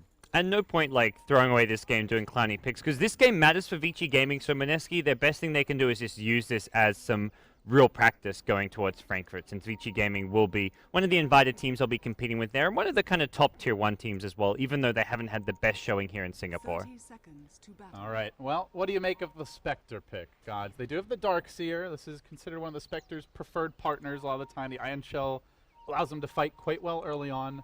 Do you see Spectre working this game? Or is he just too weak in the lanes and Vici are just going to run all over him? It's very likely Ice gets a lot of XP out of this lane, which means he can kind of at least be a pretty high impact hero as far as dealing with the Lina. So I don't think it's not even about how the Spectre's going to match up. It's more about how the Clockwork can just do so much against Lina, against the Wyvern, against the Darkseer. There's a lot of just great catch potential, and then follow up from a Queen of Pain. Birding's going to be running the safe lane Queen of Pain. So I think it does create a lot of liabilities within Mineski's draft, and you've got a Radiant side SF for Super, so that's been like a bread and butter for Vici Gaming, for a lot of the teams here at Nanyang, so I do feel it was not the best pick for this game. All right, we'll see how it turns out. For now, it's going to be duel on duel mid. Vici and Mineski going at it nice and early. Super. Let's get up the raise quickly. Wants to be getting that fast bottle out. We already see the cogs proving to be quite a nuisance. Ice. Wants trapping himself in, but yeah, say goodbye to all your mana, Mr. Raging Potato. Simba won't have anything left for quite some time. Nice. Manning up on Jules here for the moment. The charge is coming out. There is no Cold Embrace. This actually may end up being a first blood. And as he goes to the trees, it looks like it quite likely will be. There's the stun. No greater bash, of course, this early, but they don't need it. Well, that's a disastrous way to begin the lanes for Mineski. Yeah, that's the off-lane clock now with just a huge edge over this lane. As if it isn't going to be hard enough already for the Spectre. Now you've got a Clockwork who's got First Blood, Boot, Stout Shield, 350 gold, could see a fast ball, whatever it may be.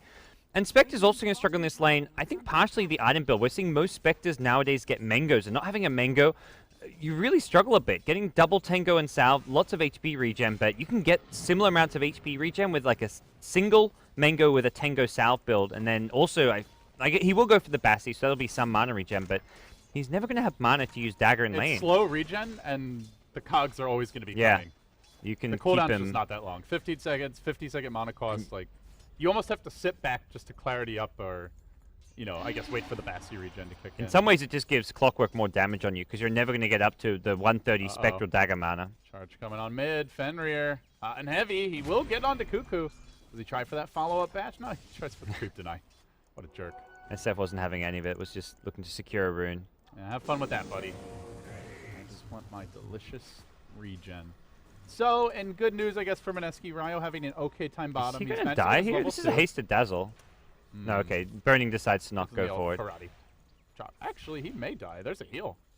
Yeah, a little extra damage. Chasing. All right, Ryo I think barely making it out. Meanwhile, Ice, he's combined. I say combined. He's just solo killed.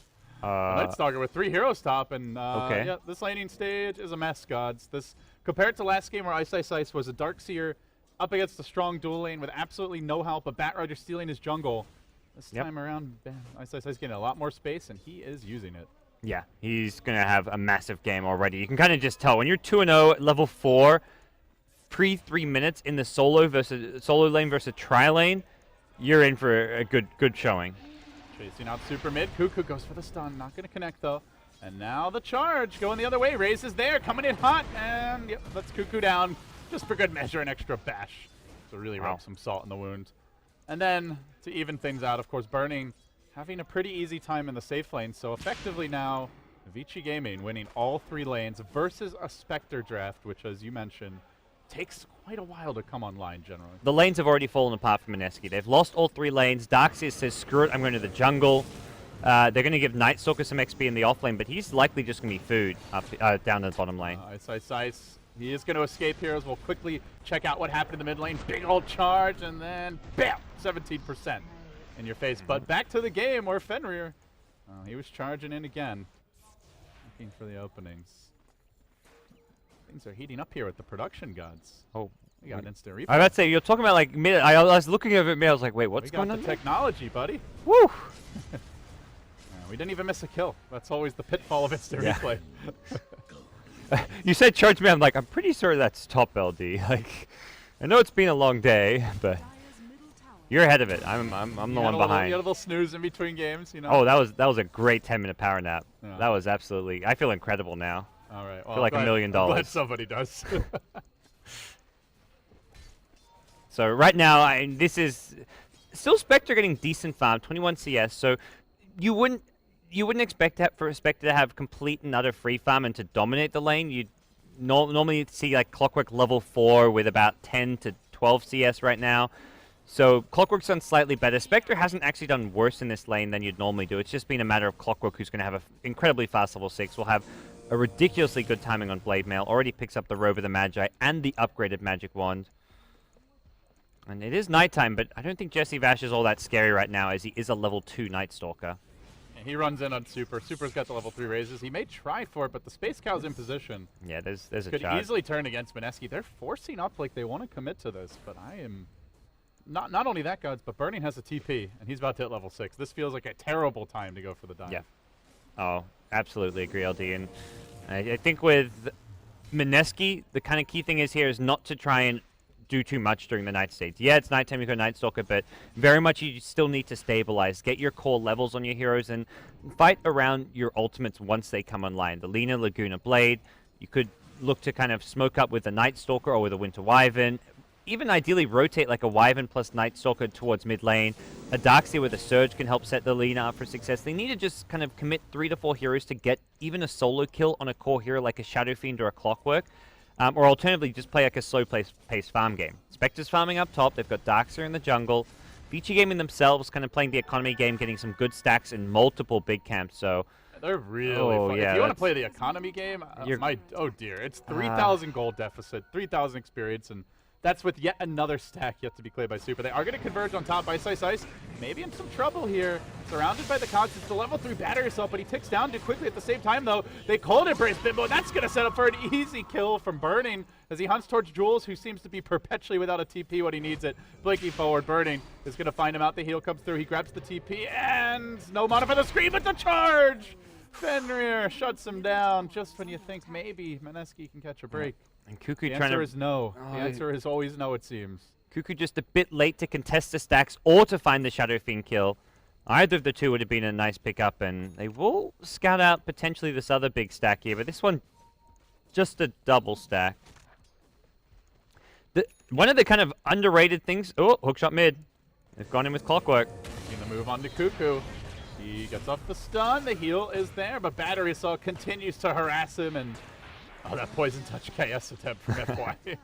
Yeah. Not sure why he is the level 1 Poison Touch, but whatever. So Clockwork dies, immediately bounces back, gets a hookshot kill. He actually died top. One of the kind of forgotten things about the Night Stalker is his Void actually slows attack speed. So Ice cancelled his animation to kill his own cogs because of that attack speed slowed. He tried to move before the cogs was actually dead, which kind of sealed his fate when I think he may have actually lived.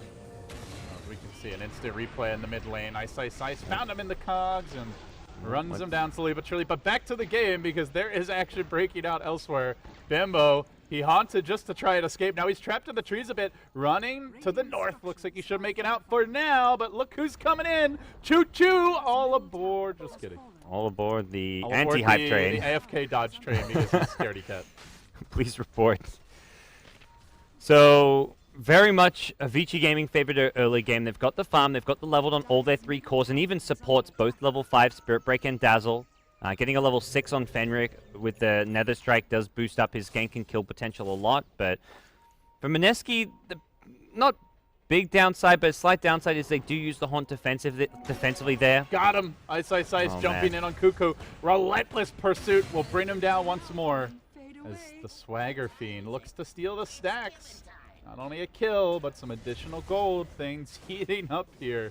Yep. Vici Gaming leading 7-1, 4,000 gold advantage. It feels like they're kind of just in Mineski's heads at this point. One step ahead every movement this game. They always get the jump. They always get the runes, the kills, the extra bits of gold, forcing out big ultimates for little effect like the Haunt. And now, even looking for Jesse Vash. It's daytime. He's being charged, and he's likely dead. Yeah, Battery Assault will catch up to like as it's wearing off here.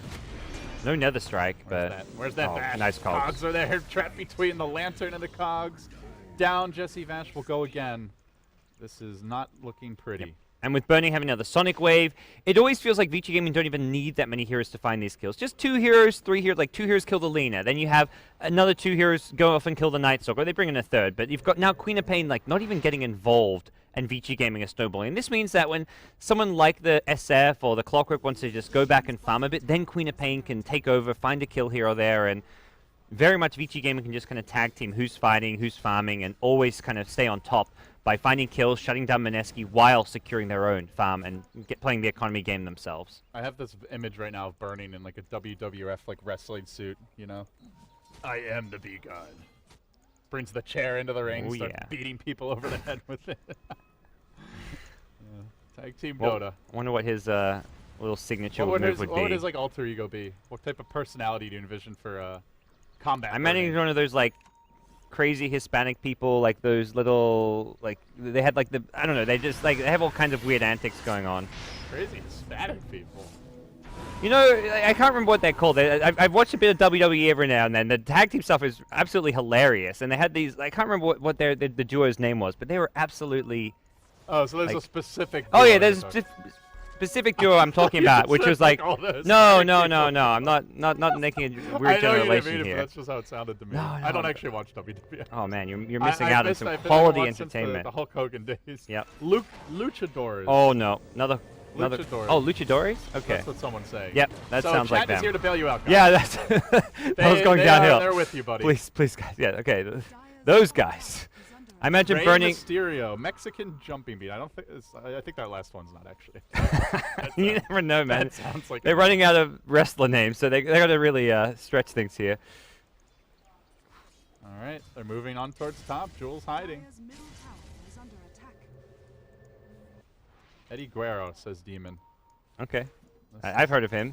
I've seen him wrestle before. Man, you watch a lot of wrestling. No, I mean, I was a bored kid with cable TV. That's what you do.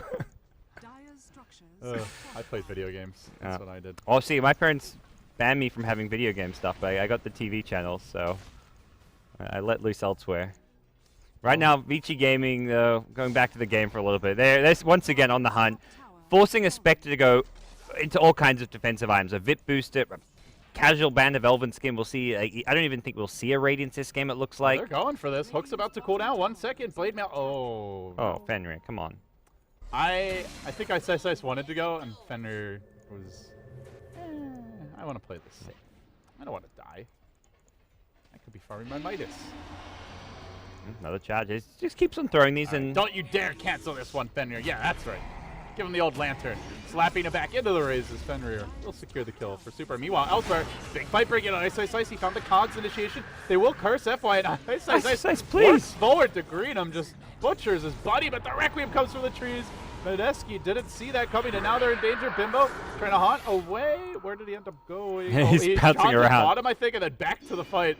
The jukes, not going to happen. yeah, Down he goes. it was a nice attempt. Cute little do-si-do, Yep. but unsuccessful. Had to get away from the co-op and then tried to come back and mind game Vici Gaming. Yeah.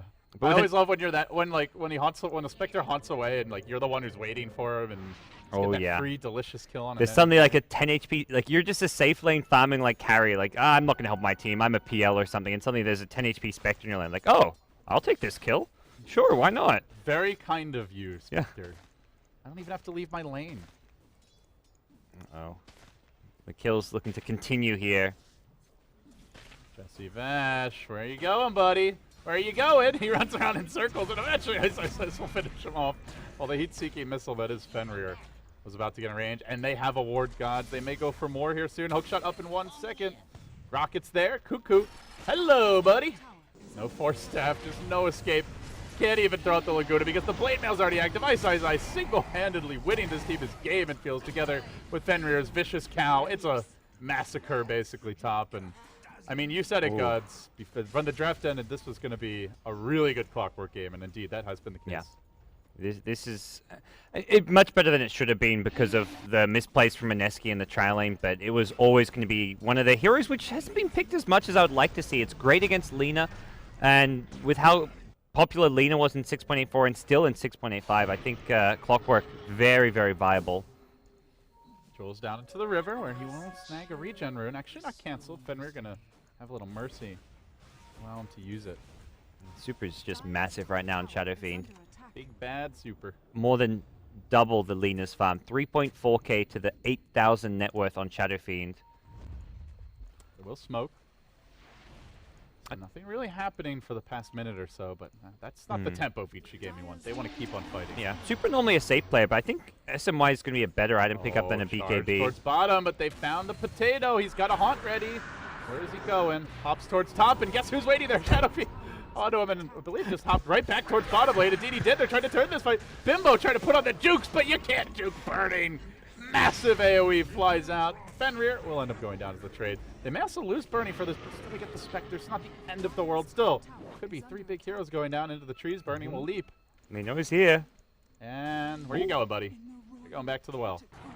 Didn't tuck himself into a little corner.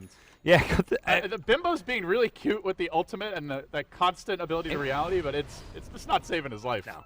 He was doing all right for farm until that. I mean, the deaths are just starting to add up, and Vici Gaming still, despite a kind of scrappy fight that Mineski win pretty, like 3 for 1 there when you're behind this much means you're looking at like a 2,000 gold swing. It's a really good fight. It's just the Spectre's not really a part of it. Yeah. He dies again, and ultimately Spectre has to get farmed to win this game. Yep. I think a lot of the kills did go Lina's way. Lina actually up to 5,000. Suddenly gets like 1,500 gold out of that fight, which brings Cuckoo up to Yule Scepter money.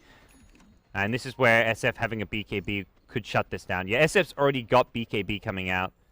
I kind of prefer the SMY first just because you're so far ahead, and SMY is just a stats item that allows you to snowball a bit more, and the BKB, you don't want to buy too early, otherwise you just get down to 5 seconds, but with Lina now having a Yules, the BKB is still easily justified, even if a lot of players would have probably gone for SMY instead. So what's the next step for Vici? They're leading 16-6 at 16 minutes. They are very far ahead in terms of net worth. How do they keep on locking this game down? You can just go kill stuff, LD. I feel like, you know, just group up, walk at Mineski, walk at towers. They're so much stronger right now. Ice doesn't have a 4 stuff yet, but even without one, he can just kind of hook shot into anything he sees and wants to. He can just pop a blade mail if he's got any teammate anywhere nearby. Vici Gaming should be fine. It's always just going to be, as long as they're not fighting 2v5 or something, there's no chance Mineski have to win a fight right now. Mineski want to just split push, farm elsewhere on the map, try and catch up with the Spectre. That fight very much an anomaly as far as how this game is going to go. Ice. What a player. 7-2-6. He's made the most of that easy lane, and you know, I think it really goes. You go back to game 1, sure, Mineski loses that game, but you compare what Ice is able to do with proper space and not ultra greedy 4-position support, and seems clear that this setup is much better for the team than what they had last game. He's ready to go again.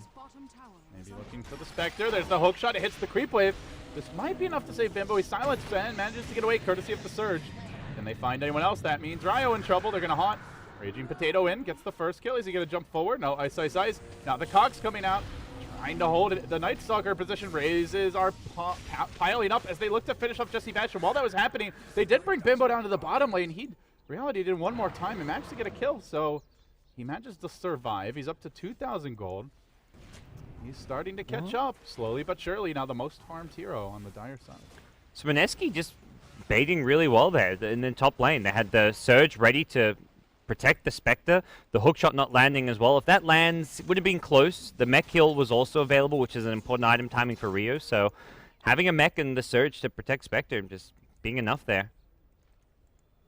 All right, let's take a look at that last fight one more time where The Night Stalker gets caught out in the cogs, pretty much just a sacrificial lamb. This is right when the Haunt had ended, but he reality'd bottom, the Spectre did right before it. So they kill off Jesse Vash, Ice, barely surviving, and, well, we missed the last part, but yeah, it's basically Spectre goes bottom, gets the second. So now the hook, mid lane, back to the action. Ice, pounding Jules, trying to chase him down, but not quite able to do it. The Arctic Burn keeping him safe. Ice, he's going full Divide. He only knows one direction. That's forward. Ryo almost finished off by the Raze. The Embrace will keep him in fighting shape for now, but, well, for how long? The Shadow Fiend Illusion doing some work, though. Punishing Super a bit. Burning, waiting for his opening. He's got his ult available. Super low. Now the Laguna. Cuckoo just shows up at the drive-by. But there's the Yule Scepter. Potentially gonna save him. Quad Bolt over the top. There's the stun on Burning. And, oh, they need that Grave. They need it bad. Scream is available. Will be enough to finish Cuckoo. Can he also take the Raging Potato with the blinks away? Tries to live. And Quap will survive, but that leaves on his own Fenrir. Another great cold embrace. Mineski pulling themselves back in this game. You know, a lot of teams would have just thrown in the towel gods knowing they're eliminated. But Mineski, they're a scrappy bunch, and they keep on fighting. And now, 3.2k gold. The Relic Dream is alive. Yeah, got to say, Mineski have really turned around their decision-making and team play the last 5 to 10 minutes. Vici Gaming making a lot of mistakes to make this possible with the lead that Vici Gaming had. It shouldn't be playing out like this. Burning, missing spells. Ice just getting too aggressive and cocky in the mid lane. And you look at this fight, they dove incredibly far. The Relic Dream. Too greedy. Ultimately get punished. Also, the Shadow Fiend Illusion actually hurt Vici a lot in this fight. They never managed to kill it off, so they had that minus armor R going against them the entire time. While we were checking out the replay, Clockwork did manage to kill off the Spectre, so pretty big kill as he dropped below the critical threshold. We're still watching the tail end moments here, but yeah, they did lose their Spectre while that was going on, so Radiance will be delayed. He was up to about 3.2k now, sadly down just around 3. So Vici Gaming probably going to need to be a little more controlled with the aggression. That was pretty freaking far to dive. Oh, absolutely. And then Queen of Pain coming up, didn't get the Orchid on the Laguna Blade, missed a Scream as well. Lena just stayed alive and didn't get really shut down as quickly as she should have been. But still, Vici Gaming, you just see the 3 of the top 4 net worth heroes all on their side. SF well ahead of the Spectre and Lena. You're not too concerned about Vici Gaming, despite a couple bad team fights in a row. Everybody clumping up mid. Vici looking to apply some pressure, but they're doing so in a much safer formation this time. Not just headlong charging in, diving past the tower. Ryo's going to get in position, though. He's got the vac, the wall as well. He gets the wall off at 2. There's the follow-up curse, but the hook shot looks to interrupt it. Too late. They've already lost the Shadow Fiend before he could cast anything. No BKB, no mech. He's out of the picture, and this might go south. Still Fenrir and Ice fighting it out. They engage on the Ryo. They'll kill him off as well. Spectre Haunt available. But opting not to use it, Bimbo just not seeing opportunity here. We'll hang on to it. Vacuum Curse was a cute combo. They do get the Shadow Fiend, but they pay with 2 cores. Yeah, it's a trade. Big kill, but ultimately Vici Gaming winning a fight despite that. And they are haunting now. That's a risky spot. He's getting charged now. I'm not sure what that home was for, and I think he was hoping there was a low HP straggler, but Bimbo may actually go down to this. He's trapped out in the river. Fenrir got the charge on him, and man, he drops quickly. Bash! And boom, he goes down. The trade is FY. On the Dazzle, hardly worth it. Ice. Hookshot available soon, but doesn't quite have the mana to support it. He's going to need about 10 seconds here. Blade Mail gets popped, then the charge. Pile driving that vampire back into the trees. Hook soon. Very soon. Popping the stick. Also, Force Death available. What's he going to go for here? No mana. Shoots the rocket. Now doesn't have it. Oh! Cog back. Doesn't get him. He would have got that with a battery assault. The TP was not going to happen that fast, but he only had mana for either cogs or battery. I think he didn't have. He was under the assumption that the TP was just about to go, so he had to instantly cogs. So that is 2 deaths in a row since getting close to Relic for Jay now. It's still a pretty fast pace for a Radiance, honestly, all considering the pace of the game, but it's going to be a slow one if he dies again. It's at that point you're looking at like close to 30 minutes, it feels. And it's with stop-off items, seeing on a VIP booster, treads Aquila, so it's not like he's going straight into the Radiance. So if he gets the Relic in the next minute or 2, then you're still looking at a decent enough Radiance timing. Bigger thing is still just that Vici Gaming across the board are well far ahead. Even you've got supports like Fenrir on Spirit Breaker with a Shadow Blade and 1,000 gold. And just tanky. Like, you look at the Radiance burn, the only hero that really punishes super hard is the Dazzle right now. That said, they do have good AoE, and they do have good just damage over time from Ion Shell, so combine those, if you're not careful, Vici could easily get wiped, but BKB is coming for burning, perhaps, as he picks up the Ogre Club. Your Shadow Fiend already has one. Spirit Breaker, nothing yet, but may build towards it, and BKB, generally the mid-game counter to Spectre until the duration gets low, as it just negates the vast majority of his damage. Yeah, and Vici Gaming, nowhere near the Mineski smoke gank that went through their own jungle. They're actually grouped up towards bottom and probably ready to and content to go for another push or fight fairly soon.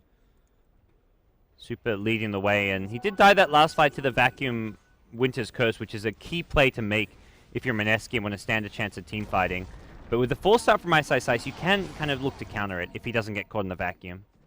He's Shadow Blade charged, but I think Fenrir was scouted because he ran through the creep wave. And they saw the creeps getting bashed. They TP out. Still, the threat's real. And Super goes back for an SMY. Only the one BKB charge used. Fairly healthy. Works out more or less the same. And he's going to almost certainly be the Aegis carry here. So put an Aegis on Super. All tier 2 towers are down.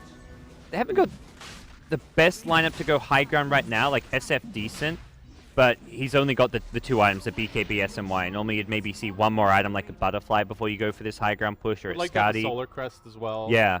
Right now they only have the weave though, which is quite helpful. And that looks like Dazzle going to go for the Glimmer Cape, which is also, it's fine. Really good against the Lina, who's not going to have an Ag Scepter particularly soon. And you always know who's going to look to combo because he uses them. At the same time, gods, they do have the Relic now on Spectre. Is this a game where Spectre can 1v5, or do you feel like it's going to require the whole team to keep up and get a bunch of farm? I think it's almost more reliant on the team than the Spectre for at least the next 10 minutes or so with the Darkseer Wyvern synergy, the team fight that those two can put together. Ideally, even want to hit like an LSA with the vacuum. See the potato mid, they're thinking about it. Rocket fired as a warning shot here. Burning not here. He's looking to finish his BKB before joining up with his teammates, so not information that Mineski is privy to, but something that could have been capitalized on. Burning now going to rejoin his team towards mid. BKB on the route, and with 2 BKBs on their cores, probably ready to at least start poking at the high ground, because 4 minutes until the Aegis expires. And it's more, they're not waiting for any big items. Their options now are starve out Mineski or try and break high ground. If they want to starve out Mineski, they want to pick up a gem, deal all the vision that Mineski have, and keep them in their base. Which they can still kind of do. They're doing that with the Spirit Breaker Shadow Blade charges. Oh, looked like they could have gone on Bimbo there if they wanted to commit. They're going to slow roll it, play it safe. Crucial time for the Spectre as he's very close to the ratings. In fact, he's going to sell something to pick it up. Just make sure he has it for this upcoming fight. Sold his Aquila. Could be the difference maker. Yeah, that's like a... It's a pretty value item to be selling, but I'm not sure you can argue with it when they're literally banging on your tier 3. Huh? Back up on the Super. No curse though. So they're just going to keep on probably poking and prodding away, and I think it's their right to go for the push right now while they still got a good duration on this Aegis, because this is going to be a slow and steady siege. They're going to just keep on spamming heals to sustain Super, throw the weave whenever it's available so he gets the bonus armor on the high ground. Next weave coming. Yep, as soon as it comes off cooldown, FY throws it out, and Super's going to be ready to go for another hurrah. And there's the hook. Ice with the initiation. He wants to push back Jules, who manages to get off the Glimmer Cape, stays alive for now. If he can curse, this might turn the other way. Super BKB Requiem, though, and they dive onto Jules. They'll finish him off. Never got the curse off. Punished by the Shadow Fiend. No buyback on the Wyvern. They're still going to commit a haunt here. Ice in a headlong retreat. He manages to pop the blade now, but the Spectre Illusion's doing a lot of work. There's the back. The wall as well. God damn, they would love to have the Wyvern right now. Super on the run. Ice on the run. And everybody, except for Ice, gonna make it out. Fenrir says, yo, let's go back in. I got this, boys. Runs in and probably gonna die here. Raging Potato committing for this. He'll find another kill. They've lost 3, including the Aegis, so 2 for now. The stun from Kuku just a bit off the mark. He'll overextend and go down. Mineski pressing and being punished for it. My God, if they had the Winter's Curse there, gods, I think that's a team wipe. And I think that was the one big spell that Vici Gaming realized was gonna lose them a fight, so they just dived in on a Wyvern, and it was very much like the fight broke out and didn't go particularly well for Vici because they forced it too much, but it didn't go awfully because they made sure they killed the Wyvern. So taking a look at the fight again here. They did a good job of isolating, locking down the Wyvern. He could have turned right there and cursed, but there wouldn't have been a good combo for it. Yeah. Couldn't back the Shadow Fiend because he's BKB'd, so I don't really think Jules misplayed that. It just wasn't the right time, unfortunately, and good play by Ice. Finds the Wyvern, like you said. The key Do you hero. like that hook in though, or do you feel it was too aggressive? Because they were just slowly getting the tier 3 tower. They didn't need to engage necessarily. I think he wanted to hook him and then push him back to the team so they could just blow him up with the Quap, but he, like the positioning of the clock, he had to run around the Wyvern to get the cog back, so I don't know. It seemed like the positioning just didn't really work out. I think quite importantly, they didn't have detection. There's sentries on, was it Dazzle? Yeah. So Dazzle's not gonna like get in to plant those sentries. It needs to be Clockwork with Dust or Gem, because Wyvern stayed alive way too long. If they get the quick kill on Wyvern, great. But that's a really key point. If they have the detection, I don't think he even lives there. So that's where Glimmer Cape's just so good because. And there's no detection still. No Gem, no Dust, no sentries. No. Sentries on Dazzle. Oh no, Dazzle had them. I'm not sure where they Spirit were. Breaker has them now. Okay. Yeah, you're right. So there are some. So they put them on the Initiator, which is much better than the Dazzle. And it's on to Bimbo. This is the hero you want to be killing off. Charge comes through, and he gets smacked in the mouth. And Spectre, she will go down. Yep. Jesse Vash has that Ags Gem duo, but doesn't look like they're gonna find him, and he hasn't been able to. I like this play though, cutting the wave a little bit, trying to slow things down. Doesn't actually drag it too far back. Back to mid Vici go, and I think he realized that it's not top lane that they have to worry about. It's going to be the mid lane. No more Aegis this time, though. They're mobilizing. Vici Gaming looking for the jump forward. But a Glimmered Darkseer is creeping in. No blink on Jules, but he is the man with the Glimmer, so perhaps he can sneak in. It does feel like they want that blink on at least one of these heroes. The other one could be Glimmer to jump in, though, gods.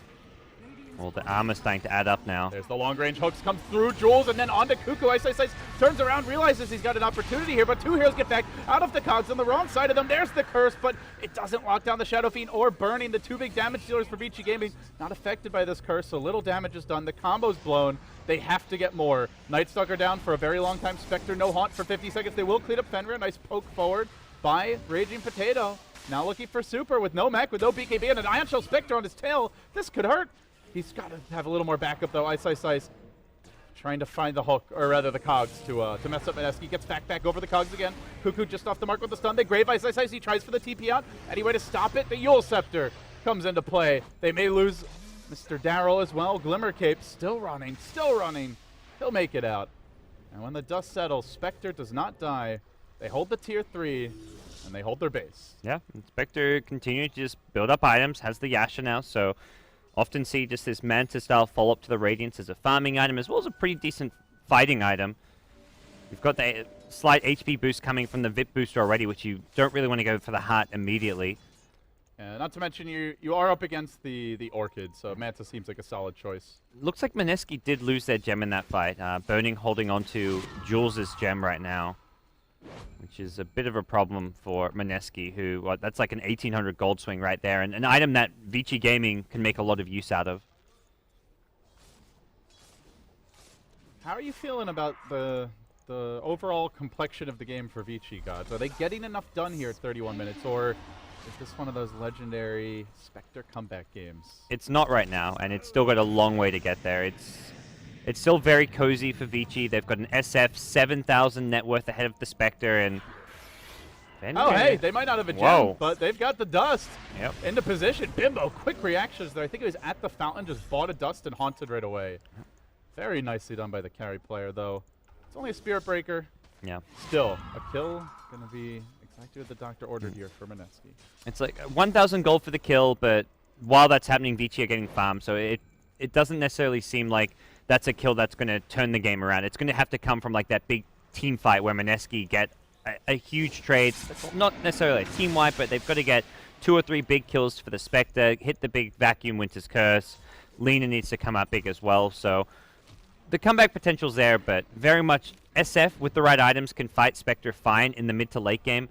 He's going to go for a Butterfly into a Satanic, I can only imagine, and that's where you Spectre... round this out with like an MKB to deal with that Radiance Burn potentially, and I think he actually wins the man fight.